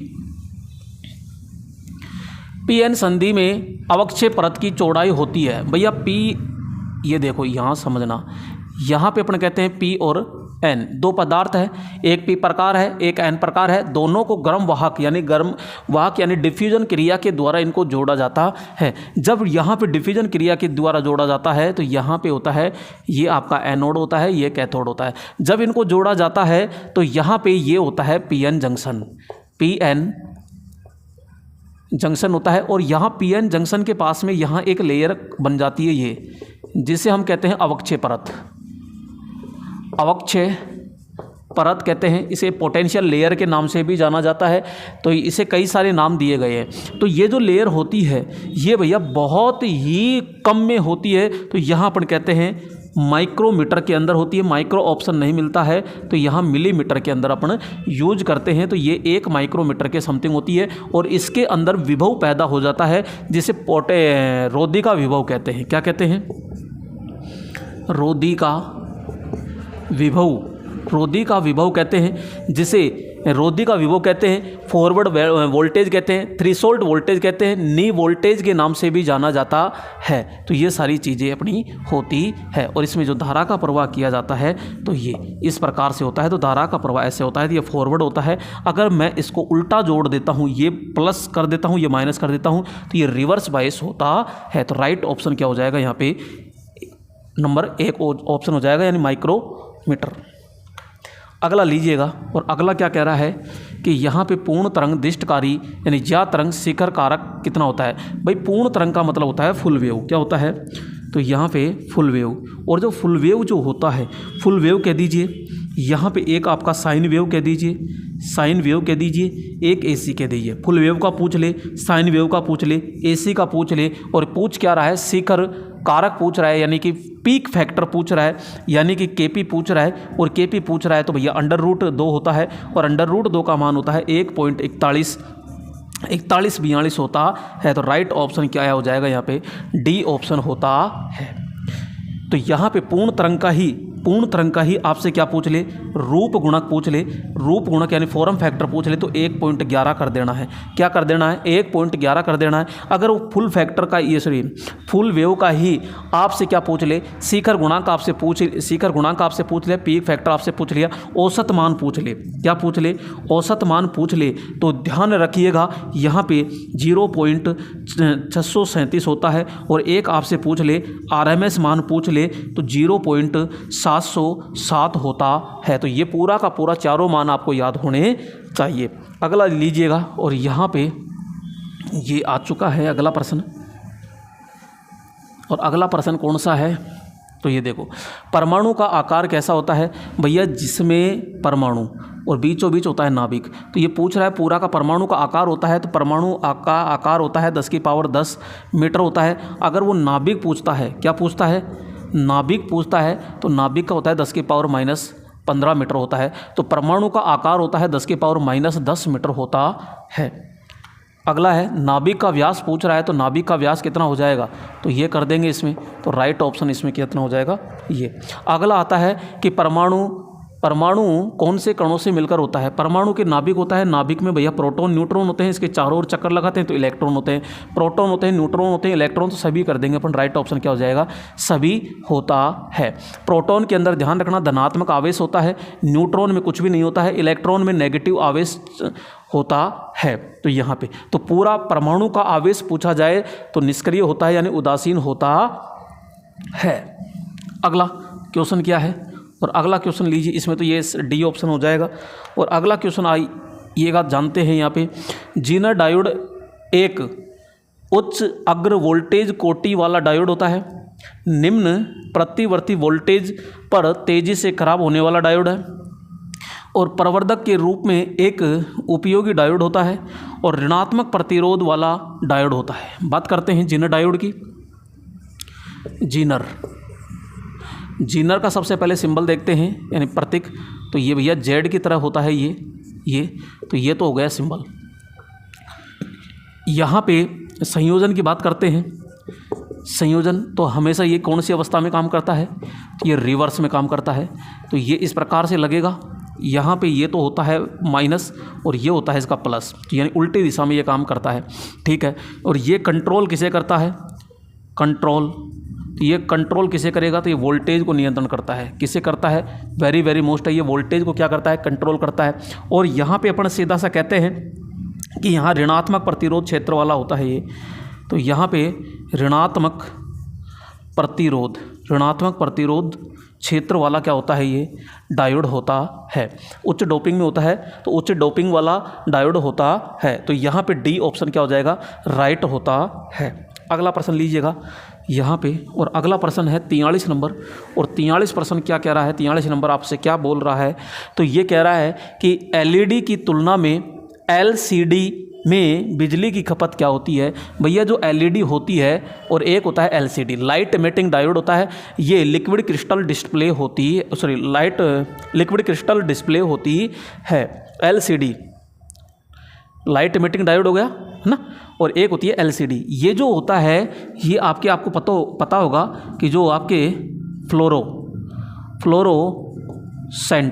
फ्लोरोसेंट का छोटा रूप होता है, ये छोटा रूप होता है। इसके अंदर क्या होता है, इलेक्ट्रोड होते हैं, जबकि इसके अंदर न तो कोई इलेक्ट्रोड होते हैं न कोई गैस भरी जाती है। इसके अंदर अर्धचालक पदार्थ होते हैं जिनसे इलेक्ट्रॉन टकराते हैं बहुत तीव्र गति से और वहाँ से प्रकाश उत्पन्न होता है। ये मिलीवाट में होती है, मिलीवाट में होती है, जबकि ये वाट में होती है। इसके अंदर विद्युत खर्च होती है, ये विद्युत खर्च बहुत कम होती है, लेकिन ये महंगी होती है। ये सस्ती होती है, लेकिन ध्यान रखिएगा ये विद्युत खर्च ज़्यादा करती है। तो अपन कहेंगे विद्युत खपत करती है। तो एलईडी की तुलना में, अब तुलना इससे करवा रहा है, एलईडी की तुलना में एलसीडी बिजली खपत अधिक करता है। तो क्या होती है, इसकी अधिक खपत होती है, इसका जीवन काल ज़्यादा होता है, इसका जीवन काल क्या होता है, कम होता है। यहाँ पे अगला प्रश्न लीजिएगा, और अगला प्रश्न है कि एक पूर्ण तरंग परिशोधक में जिसका निवेश आवृत्ति 50 हर्ट्ज है, तो निर्गत का मतलब होता है आउटपुट आवृत्ति कितनी होगी। भैया पूर्ण तरंग परिशोधक की बात कर रहा है, पूर्ण तरंग यानी फुल वेव की बात कर रहा है। और फुल वेव की अगर बात करता है तो अपन ने इस प्रकार का बनाया था थोड़ी देर पहले कि 2 डायोड प्रयोग किए जाते हैं, और यहाँ पे ये इस प्रकार का, और यहाँ से सेंटर टैप लेकर के ये जोड़ दिया था। ठीक है, ये लोड है, ये इस प्रकार से अपन ने जोड़ दिया था। और अपन ने कहा था कि इसमें जो आउटपुट फ्रीक्वेंसी होती है वो इनपुट की तुलना में क्या होती है, दुगुनी है। क्या होती है, दुगुनी। तो इनपुट में सपोज कीजिए 50 है, तो यहाँ पे कितनी मिलेगी आपको, ये 100 हर्ट्ज मिलती है। तो यहाँ इनपुट में कितनी है, 50, तो सीधा कितना मिल जाएगी, 100 हर्ट्ज मिलती है। अगला क्वेश्चन क्या आ रहा है, और अगला क्वेश्चन है 45 नंबर। तो भैया यहाँ पे 45 नंबर क्वेश्चन को देखिएगा, एलईडी द्वारा निकाली गई रोशनी का रंग किस पर निर्भर करता है। अभी जस्ट बताया कि एलईडी द्वारा जो रोशनी निकलती है वो अर्धचालक पदार्थों पर डिपेंड होता है। तो उसके अग्रगामी ध्रुव पर, उसके विपरीत पर, अग्रगामी करंट पर, और अर्धसुचालक यानी सुचालक का मतलब चालक ही होता है। अगला आता है यहाँ पे, और अगला क्या कह रहा है कि ओसीलेटर का मतलब होता है हिंदी में बोले तो 2 लीटर। और ये 2 लीटर जो काम करता है, ये क्या काम करता है, तो ये काम करता है कि निम्न फ्रीक्वेंसी होती है, निम्न फ्रीक्वेंसी को किस में बदलता है, ये उच्च फ्रीक्वेंसी में बदलने का कार्य करता है। अर्थात एक तरीके से निम्न फ्रीक्वेंसी का मतलब डीसी हो गई, उच्च फ्रीक्वेंसी का मतलब एसी हो गई। तो ये क्या करता है, डीसी को एसी में बदलता है। तो ऑसिलेटर मुख्यतः प्रयुक्त होते हैं रेडियो प्रसारण में, टेलीविजन प्रसारण में। रेडियो और टेलीविजन प्रसारण में उपरोक्त सभी, तो राइट ऑप्शन तो क्या हो जाएगा, सीधा यहाँ पे डी ऑप्शन होता है, क्योंकि सब में क्या है, उच्च फ्रीक्वेंसी होती है, और उच्च फ्रीक्वेंसी के लिए ऑसिलेटर को जाना जाता है। यहाँ पे ट्रांजिस्टर प्रयोग किए जाते हैं, और ट्रांजिस्टर को जोड़ करके एक 2 लीटर का निर्माण किया जाता है। तो 2 या 2 से अधिक क्या लगाए जाते हैं, इसमें ट्रांजिस्टर लगाए जाते हैं, तब जाके ये 2 लीटर तैयार किया जाता है ओसिलेटर। यहाँ नेक्स्ट है कि सामान्यतः एमीटर उत्सर्जक कहलाता है। तो दोस्तों यहाँ पे बात करते हैं कि जैसे कि ट्रांजिस्टर होता है, और ट्रांजिस्टर के अंदर यहाँ पे अगर थोड़ी सी इसकी संरचना अपन देखते हैं, तो यहाँ पे इस प्रकार से बात करते हैं। ये यहाँ पे एक पार्ट होता है ये जो एमीटर होता है, एक पार्ट होता है ये जो कलेक्टर का होता है, और एक पार्ट होता है ये जो बेस है। यहाँ पे ये सबसे छोटा होता है जो बेस है, सबसे जो बड़ा है, यहाँ लिखा मैंने सबसे बड़ा, और सबसे बड़ा कौन होगा, कलेक्टर। यहाँ इसके अंदर कहेंगे कि बेस से तो बड़ा होगा, और एमीटर से क्या होगा, ये बड़ा होता है, सॉरी इसका है ना, ये सबसे बड़ा ही होगा, नहीं इसके लिए कह रहे हैं। तो ये कलेक्टर से तो छोटा होगा, लेकिन इससे क्या होता है, बड़ा होता है। और यहाँ अपन जोड़ते हैं, ये इस प्रकार से जोड़ देते हैं, जब यहाँ इधर ये इस प्रकार से जोड़ते हैं, तो यहाँ पे एमीटर होता है, ये आपका जैसे P हो गया, ये N हो गया, और ये P हो गया। तो यहाँ पे ये फॉरवर्ड अवस्था में काम करेगा, क्योंकि इसका P देखो किससे जुड़ रहा है, प्लस से, N किससे जुड़ रहा है, माइनस से। यहाँ पे P किससे जुड़ रहा है, तो ये आपका माइनस से, और ये N किससे जुड़ रहा है, प्लस से जुड़ता है। तो भैया P किससे जुड़ रहा है, माइनस से, और N जुड़ रहा है ये, तो ये आपका रिवर्स वाइज कहलाता है। यहाँ पे एमीटर होता है, इसको अपन क्या कहते हैं, उत्सर्जक कहते हैं, और इसको कहते हैं अपना संग्राहक। ये संग्राहक है, और ये आपका बेस होता है। यानी कि इस बेस को क्या करते हैं, हमेशा ग्राउंड कर दिया जाता है, अर्थ कर दिया जाता है।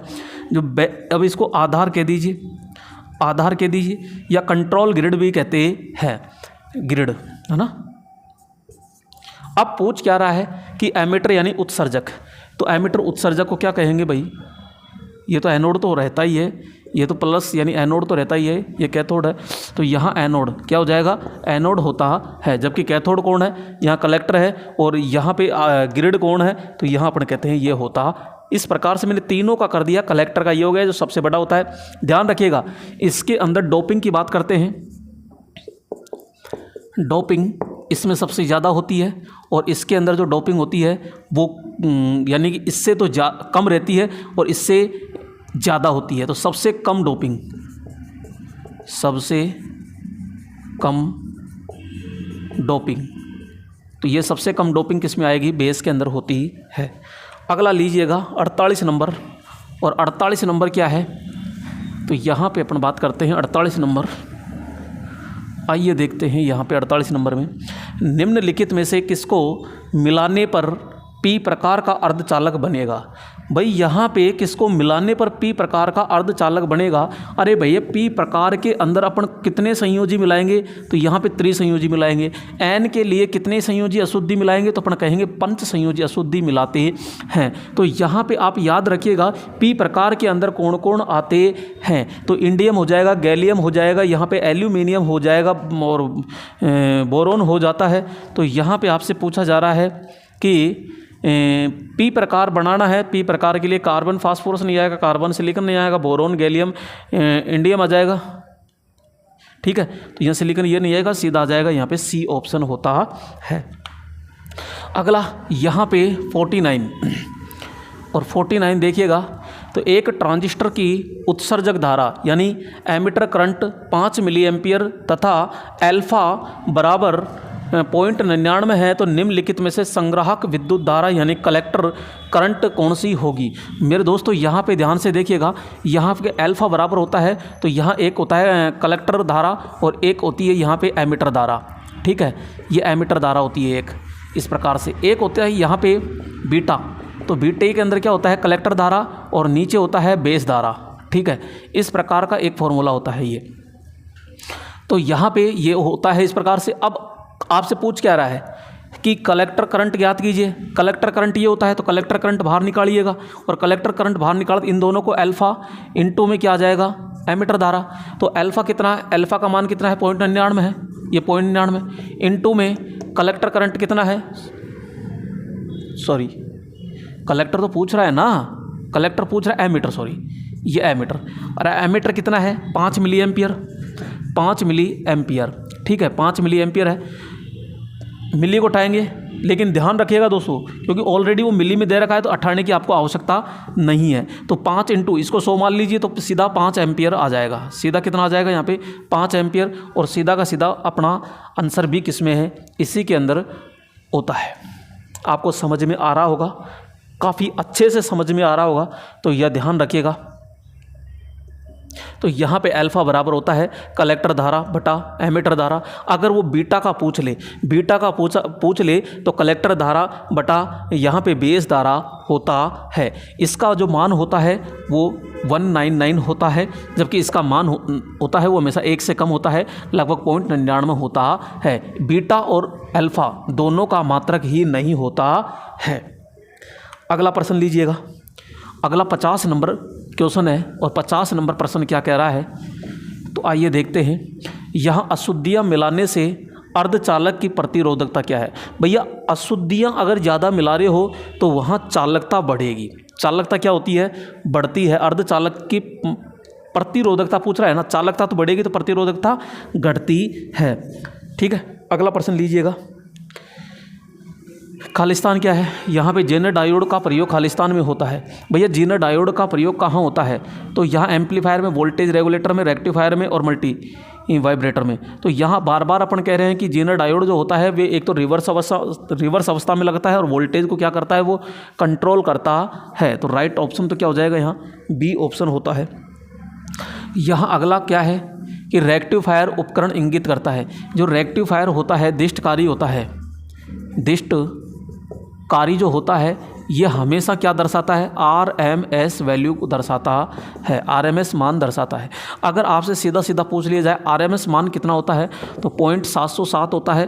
पीक मान कितना होता है, तो अंडर रूट दो होता है, यानी कि अपन कहेंगे 1.41 42 होता है। औसत मान आपसे पूछ ले तो यहाँ 0.637 होता है यहाँ पे, ठीक है। एक जैसे कि आपसे पूछ ले रूप गुणक मान कितना होता है, फॉर्म फैक्टर यानी, तो 1.11 होता है। ये सारे के सारे कौन से होंगे, तो अपन कहेंगे सारे के सारे, एक तो फुल वेव कह सकते हो, एक साइन वेव कह सकते हो, एक आप AC का मान कह सकते हो। तो ये सारे के सारे हैं। यहाँ पे नेक्स्ट अगला आता है, किसी ट्रांजिस्टर में बीटा सबसे अधिक हो सकता है, तो भैया बीटा का मान कितना होता है, तो अपन कहते हैं एक होता है, जैसे इस प्रकार से लिखते हैं, ये तो अल्फ़ा हो गया और यहाँ पे अपन कहते हैं बीटा। तो भैया अल्फ़ा का मान होता है 0.99, 0.95 से 0.99 तक होता है, और बीटा का मान होता है 199 होता है, यानी कि एक से अधिक होता, बीटा सबसे अधिक हो सकता है। तो भैया बीटा का मान तो बहुत ज़्यादा होता है, तो यहाँ तो अपन कहेंगे सबसे ज़्यादा तो यही है प्रेजेंट में, तो एक हो सकता है। नेक्स्ट अपन कह रहे हैं यहाँ पे 54 नंबर क्वेश्चन देखिएगा, और 54 नंबर प्रश्न क्या कह रहा है कि AC से DC में परिवर्तित करने की प्रक्रिया को क्या कहा जाता है। भैया AC से DC में बदलते हैं तो उस प्रक्रिया को अपन क्या कहते हैं, AC को DC में बदल रहे हैं तो रेक्टिफिकेशन कहते हैं, रेक्टिफिकेशन कहते हैं, और इसी को दिष्टकारी कहते हैं, या सॉरी दिष्टीकरण कहते हैं, दिष्टीकरण कहते हैं, तो रेक्टिफिकेशन कहलाता है। अगला क्वेश्चन लीजिएगा यहाँ पे, और अगला क्वेश्चन क्या है कि एक प्रकाश उत्सर्जी डायोड यानी LED निम्न में से बनाया जा सकता है। भैया LED बनाने के लिए किसका प्रयोग करते हैं, फास्फोरस यानी फास्फोरेसेंट पदार्थ का होता है, जर्मेनियम का होता है, सिलिकॉन का होता है, गैलियम आर्सेनाइड तथा गैलियम आर्सेनाइड, और एक दोस्तों और होता है गैलियम आर्सेनाइड, गैलियम फास्फाइड दोनों पदार्थों का LED बनाने के लिए अर्धचालक के रूप में अपन इसका प्रयोग करते हैं। ये दोनों के दोनों जो होते हैं ये शुद्ध अर्धचालक होते हैं। कौन से होते हैं, ये शुद्ध अर्धचालक होते हैं। और फ्लोरोसेंट जो पाउडर होता है, ध्यान रखना, फ्लोरोसेंट जो ट्यूब होती है उसकी नली में पराबैंगनी किरणों को रोकने के लिए अपन प्रयोग करते हैं, दृश्य प्रकाश देखने के लिए इसका प्रयोग करते हैं। अगला क्वेश्चन लीजिएगा, और अगला प्रश्न क्या आ रहा है यहाँ पे कि PN संधि डायोड में कौन सी अवस्था पर कार्य करता है। दोस्तों यहाँ पे अपन बात करते हैं, ये देखिएगा, ये इसको अपन जोड़ देते हैं ऐसे, यानी डायोड का एनोड है, ये कैथोड है। एनोड को अपन प्लस से जोड़ रहे हैं, कैथोड को माइनस से जोड़ते हैं। एक अपन ने लिया ये इसको अपन माइनस से जोड़ते हैं और ये अपन प्लस से जोड़ देते हैं। ये आपका एनोड है, ये कैथोड है, ये माइनस है, ये प्लस है। अब देखो धारा किधर जाएगी, तो अपन कहते हैं एनोड से कैथोड की ओर सीधी धारा यूँ प्रवाहित हो जाती है। जब धारा बिल्कुल सीधी की सीधी अगर गुजर जाती है यहाँ पे, तो ये धारा इधर गुजर जाती है, तो इसे कहते हैं फॉरवर्ड वाइस।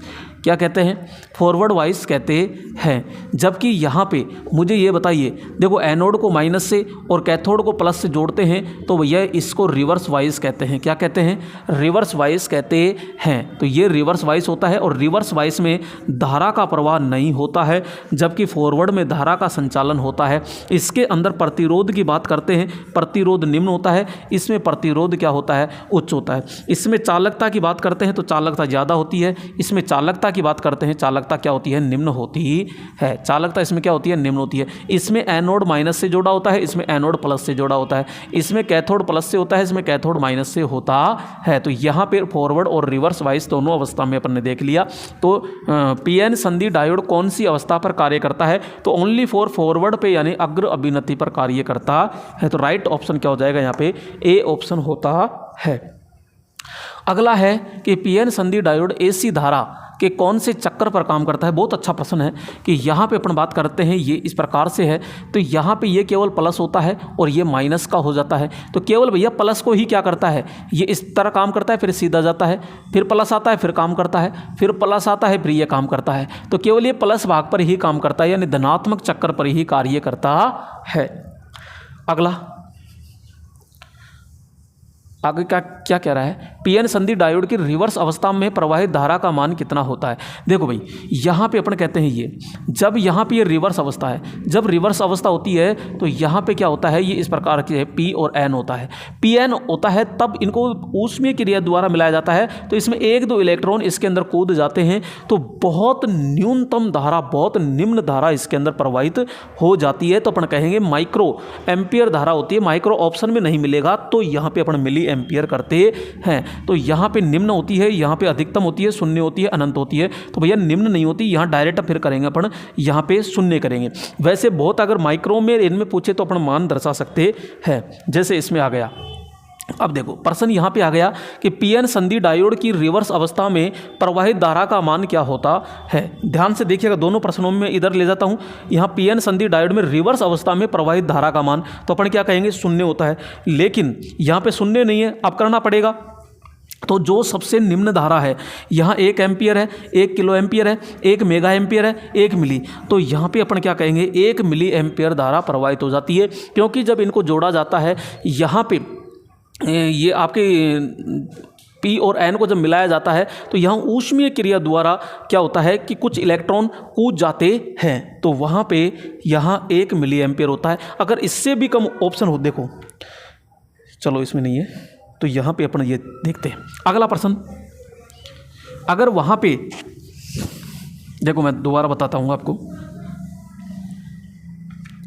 यहाँ पे अगर 1 मिली भी होता और मैं सपोज कीजिए इसको क्या बना देता, 1 माइक्रो बना देता, तो यहाँ पे अब मिली ना करके अब मैं क्या करता, 1 माइक्रो एम्पियर करता। जो सबसे कम होगा वो अपन राइट मानेंगे। तो यहाँ पे सबसे कम क्या है, 1 मिली होता है। अगला क्वेश्चन आता है 60 नंबर, और SCR कौन सी युक्ति होती है। तो भैया SCR कौन सी युक्ति होती है, तो शुरू में मैंने बताया था SCR एक कौन सी युक्ति होती है। तो यहाँ पे इस प्रकार होता है, ये P हो गया, ये N हो गया, ये P हो गया, ये N हो गया। यहाँ से निकलता है आपका गेट, यहाँ होता है एनोड और ये होता है यहाँ पे कैथोड। ठीक है। अगर मैं सिंबल की बात करता हूँ तो सिंबल होता है इसका ये कैथोड, सॉरी गेट होता है, ये कैथोड होता है, ये एनोड होता है। इसके अंदर जंक्शन की बात करते हैं तो भैया जंक्शन कितने होते हैं, तो 1 2 3 जंक्शन होते हैं। लेयर की बात करते हैं तो 1 2 3 4 लेयर होती है। और ये धारा का प्रवाह केवल एक ही दिशा में कार्य करता है। तो यहाँ पे द्विदिशात्मक होता है क्या, द्विदिशात्मक नहीं होगा। तो यहाँ पे एक दिशा एक दिशा एक दिशा, तो ये तो तुरंत कट गया। एक दिशात्मक स्विच की तरह काम करेगा, बिल्कुल 100% स्विच की तरह काम करेगा। त्रिस्तरीय होता है क्या, 1 2 3 4, भैया 4 स्तरीय होता है, तो ये गलत हो गया। तो एक दिशी होता है, जी हाँ, चतुर्थ स्तरीय होता है। और द्विसंधि थोड़ी है, 3 संधि है। एक दिशीय स्विच है, चतुर्थ स्तरीय होता है। और त्रिसंधि का मतलब होता है 3 जंक्शन होते हैं। तो राइट ऑप्शन क्या हो जाएगा। बहुत अच्छा लेवल पे प्रश्न है, क्योंकि एक एक चीज, अब देखो एक ही प्रश्न में 4 चीजें पूछ रहा है वो, है ना। अगला आता है ये 61 नंबर प्रश्न। और यहाँ पे दोस्तों आपको सेशन बहुत अच्छा लग रहा होगा, क्योंकि यहाँ आपको काफ़ी सारे डाउट है जो क्लियर हो रहे हैं यहाँ पे। और एक एक प्रश्नों को काफ़ी ज़्यादा तोड़ा मरोड़ा जा रहा है। तो देखिएगा, टेट्रोड में कौन से इलेक्ट्रोड प्रयोग किए जाते हैं। दोस्तों टेट्रोड जो होता है, एक ये निर्वात ट्यूब होती है। क्या होती है, तो अपन कहते हैं निर्वात ट्यूब, या फिर अपन वाल्व कह सकते हैं। ये प्रकार के क्या है, वाल्व। टेट्रोड की बात करते हैं तो जैसे इस प्रकार से होता है, ये आपका प्लस होता है, ये आपका माइनस होता है। यहाँ पे एक हीटर लगाया जाता है, प्लस और माइनस, ठीक है। और यहाँ शुरू में ये टेट्रोड होता है, टेट्रोड होता है। तो यहाँ पे क्वेश्चन पूछा जा रहा है, टेट्रोड में कौन से इलेक्ट्रोड प्रयोग किए जाते हैं। एनोड होता है, जी हाँ होता है। यहाँ पे कैथोड होता है, जी हाँ होता है। कंट्रोल ग्रिड, और ये सभी होता है, क्योंकि यहाँ पे एक छड़ और होती है, ये कंट्रोल ग्रिड होती है। तो ये इस प्रकार का टेट्रोड होता है। अगला लीजिए, यहाँ पे पेंटोड। ये पेंटोड क्या है, एक होता है आपका टेट्रोड, एक होता है ट्रायोड, एक होता है पेंटोड, एक होता है निर्वात वाल्व होता है। ये 4 प्रकार के होते हैं दोस्तों। तो यहाँ पे एक आपका इस प्रकार का होता है ये, तो ये लो, ये 1 नंबर, ये 2 नंबर। एक होता है यहाँ पे ट्रायोड, टेट्रोड, एक ट्रायोड, ये ध्यान रखिए। ये जो था ये टेट्रोड है, एक होता है ट्रायोड ये। तो यहाँ पे बात करते हैं इस प्रकार से, तो इसमें 2 इलेक्ट्रोड होते हैं। तो यहाँ पे एक होता है कंट्रोल ग्रिड और एक होता है स्क्रीन। क्या होता है, स्क्रीन, और एक होता है यहाँ पे आपका ये नियंत्रण। तो इसमें टर्मिनल की संख्या कितनी है, 1 2 3 4 5 6, इसमें 6 है। 1 2 3 4 5, इसमें 5 है। इसमें 1 2 3 ये 4, इसमें 4 है। क्या, टर्मिनल। और एक होता है इलेक्ट्रोड। तो इलेक्ट्रोड केवल 1 और 1 2, इलेक्ट्रोड की संख्या 2। इसमें 1 2 3, इसमें 3 है, इसमें 1 2 3 4, इसमें 4 है। दोस्तों एक और होता है और वो होता है हमारा पेंटोड। ये होता है इस प्रकार से,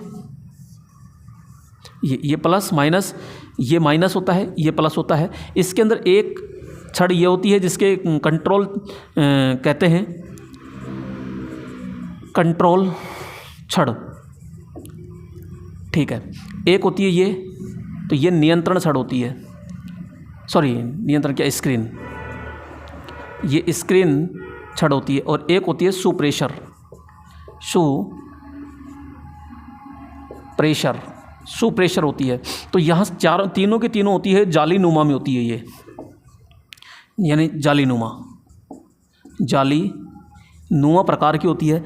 तो मेरे दोस्तों यहाँ पे अब आपसे टर्मिनल पूछे तो 1 2 3 4 5 6 7, अगर मैं टर्मिनल की बात करता हूँ तो इधर का ये पूरा लेता हूँ तो टर्मिनल कितने होते हैं, 7। जबकि यहाँ इलेक्ट्रोड पूछे तो 1 2 3 4 5, तो यहाँ पे 5 होते हैं इलेक्ट्रोड। तो दोस्तों ये 4 प्रकार के आपके क्या होते हैं, वाल्व होते हैं। और 4 प्रकार के वाल्व को मैंने बता दिया। जो पेंटोड होता है ना, ये सबसे सुधरा हुआ है, सबसे शुद्ध या सबसे सुधरा हुआ कह दीजिए। और इसी को अपन क्या कहते हैं, आदर्श वाल्व कहते हैं, आदर्श वाल्व कहते हैं। और ये एक प्रकार का एफएटी पे भी कार्य करता है। तो यहाँ पे किसके बारे में क्या पूछना है तो देख लीजिए, मैंने यहाँ पे लिख दिया। तो यहाँ पे इसको माइनस चार्ज देते हैं, इसको प्लस देते हैं, इसको माइनस देते हैं। यहाँ आपका माइनस ही होता है और ये प्लस होता है। तो इसको कौन सा वोल्टेज देंगे तो माइनस, इसको देंगे प्लस, इसको देंगे माइनस। ये कंट्रोल ग्रिड होती है, ये आपकी स्क्रीन ग्रिड होती है, और ये आपके सुप्रेशर ग्रिड होती है। तो ये 4 प्रकार के क्या होते हैं, वाल्व होते हैं। अब पेंटोड में कितने इलेक्ट्रोड पूछ रहा है, पेंटोड में क्या पूछ रहा है, इलेक्ट्रोड। तो भैया इलेक्ट्रोड की बात करते हैं तो इलेक्ट्रोड 5 होगा। अगर वो टर्मिनल पूछे तो 7 करेंगे। तो यहाँ इलेक्ट्रोड कितने हो जाएंगे, तो यहाँ सी ऑप्शन अपन करेंगे। अगला क्वेश्चन लीजिएगा, और अगला क्वेश्चन आ चुका है यहाँ पे, और ये क्वेश्चन देखिएगा आराम से, काफ़ी अच्छा प्रश्न है। 63 नंबर, डायोड BY 127 में B का मतलब क्या है। दोस्तों यहाँ पे समझिएगा, B और Y, यहाँ पे जो पहला अक्षर है यहाँ पे अपन कहते हैं BY। तो यहाँ अगर पहला अक्षर आपका A होता, B होता या C, पहला अक्षर ये होता है तो ये जर्मेनियम को रिप्रेजेंट करता है, जर्मेनियम। और ये होता है सिलिकन, ये पहला अक्षर है भैया, पहला अक्षर। और C का मतलब होता है कंबाइंड, यानी मिक्स, या मिक्स कह दो, मिश्रण कह दो। यहाँ पे ये जो होता है ये होता है रेक्टिफायर। अगर Z आ जाए तो यहाँ पे जीनर डायोड होता है। क्लियर। तो यहाँ पे इस प्रकार से है। यहाँ एक जो है ये धारा को रिप्रेजेंट करता है, धारा, और ये दोनों जो होते हैं लास्ट के ये वोल्टेज को रिप्रेजेंट करते हैं। तो B पूछ रहा है तो B किसको करेगा, तो यहाँ पर कहेंगे B सिलिकन को दर्शाता है, तो सिलिकन। और यहाँ पे Y का मतलब क्या है, Y का मतलब रेक्टिफायर है, तो ये रेक्टिफायर आता है। तो राइट ऑप्शन क्या हो जाएगा, यहाँ पे B ऑप्शन होता है। अगला लीजिएगा, यहाँ पे PN संधि की भांति व्यवहार करती है। भैया PN संधि की तरह कौन होता है, तो PN संधि यहाँ पे अपन कहते हैं P और N, ये इसको प्लस से जोड़ते हैं, इसको माइनस से जोड़ते हैं। एक होता है डायोड, इसको ये आपका प्लस होता है, ये माइनस होता है, तो इसको भी ये इस जोड़ते हैं। तो ये PN संधि ही क्या है, डायोड होता है, सीधा सीधा। ठीक है। यहाँ पे अगला प्रश्न लीजिएगा, और अगला प्रश्न है 65 नंबर। किसी एम्पलीफायर स्टेज के आउटपुट को अगले स्टेज के इनपुट से जोड़ने की तकनीक को क्या कहते हैं। दोस्तों ऐसे है,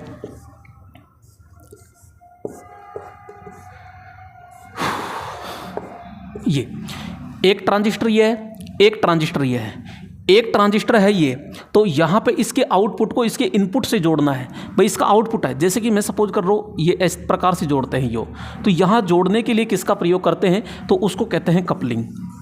क्या कहते हैं, कपलिंग कहते हैं। तो कपलिंग का प्रयोग करते हैं, यानी एक स्टेज से दूसरी स्टेज को जोड़ने के लिए। जैसे सीधा समझो कि एक ट्रैक्टर है और एक ट्रॉली है, तो इन दोनों को जोड़ने के लिए बीच में कुंदा होता है, हुक होता है, उसको कपलिंग कहते हैं। ऐसे ही ये होता है कि एक स्टेज है, ये दूसरी स्टेज है, दोनों को जोड़ने के लिए कपलिंग का प्रयोग करते हैं। अब यहाँ मेरे दोस्तों कपलिंग बहुत सारी प्रकार की होती है। तो यहाँ पर अपन बात करते हैं जैसे कि यहाँ आरसी कपलिंग होती है, एक आरसी, ठीक है। यहाँ एक एलसी कपलिंग होती है, एक आपके ट्रांसफॉर्मर कपलिंग होती है, एक आपके डीसी यानी डायरेक्ट कपलिंग होती है, डायरेक्ट कपलिंग होती है। जो ट्रांसफॉर्मर कपलिंग होती है ना, ये सबसे महंगी कपलिंग होती है भाई, सबसे महंगी कपलिंग होती है। और डायरेक्ट कपलिंग होती है तो ये सबसे सस्ती होती है, ये सबसे सस्ती कपलिंग होती है। तो यहाँ पे दो को जोड़ने के लिए सीधे तार प्रयोग करते हैं, जबकि यहाँ दो ट्रांजिस्टर को जोड़ने के लिए ट्रांसफॉर्मर प्रयोग करते हैं। तो ट्रांसफॉर्मर कपलिंग होती है वो सबसे महंगी होती है, और डायरेक्ट कपलिंग होती है वो सबसे सस्ती कपलिंग मानी जाती है। तो उसे क्या कहेंगे अपन,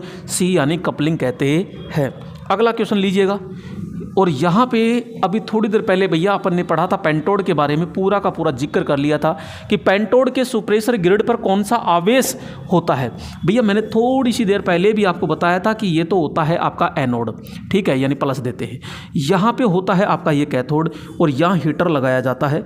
यहाँ कंट्रोल ग्रिड होती है, यहाँ स्क्रीन ग्रिड होती है, और यहाँ सुप्रेशर ग्रिड होती है। और सुप्रेशर पे माइनस आवेश होता है, यहाँ स्क्रीन के ऊपर धनात्मक होता है, और यहाँ पे फिर माइनस होता है। तो इस प्रकार से पूरा का पूरा बता दिया था। तो पेंटोड के ऊपर तो कौन सा होगा, तो यहाँ पे अपन पेंटोड क्या, सुप्रेशर के ऊपर तो कौन सा होता है, ऋणात्मक होता है। तो यहाँ आपको आसानी से समझ में आ रहा होगा, तीनों जो ग्रिड होती है ये छिद्रनुमा प्रकार की होती है।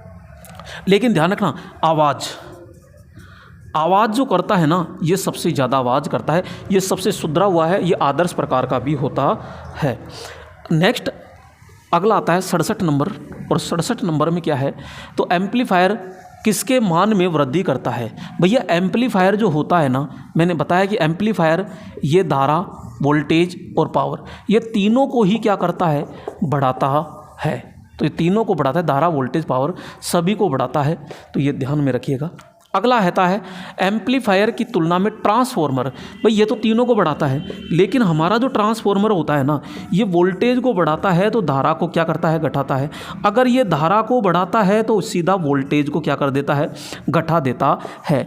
यहाँ पे ये पावर और फ्रीक्वेंसी दोनों को क्या करता है, ये फिक्स, ये दोनों को क्या करता है, ये फिक्स करता है। जबकि यहाँ पे पावर भी आपकी क्या होती है, इंक्रीज होती है, यहाँ फ्रीक्वेंसी क्या होती है, ये फिक्स होती है। तो अपन कहेंगे शक्ति नहीं बढ़ा सकता है, ट्रांसफॉर्मर शक्ति थोड़ी बढ़ाएगा, तो ये नहीं बढ़ा सकता है। वोल्टेज नहीं बढ़ा सकता, नहीं वोल्टेज को बढ़ा सकता है। धारा नहीं बढ़ा सकता, ये बढ़ा सकता है। तो राइट ऑप्शन तो क्या हो जाएगा, यहाँ पे ए ऑप्शन होता है।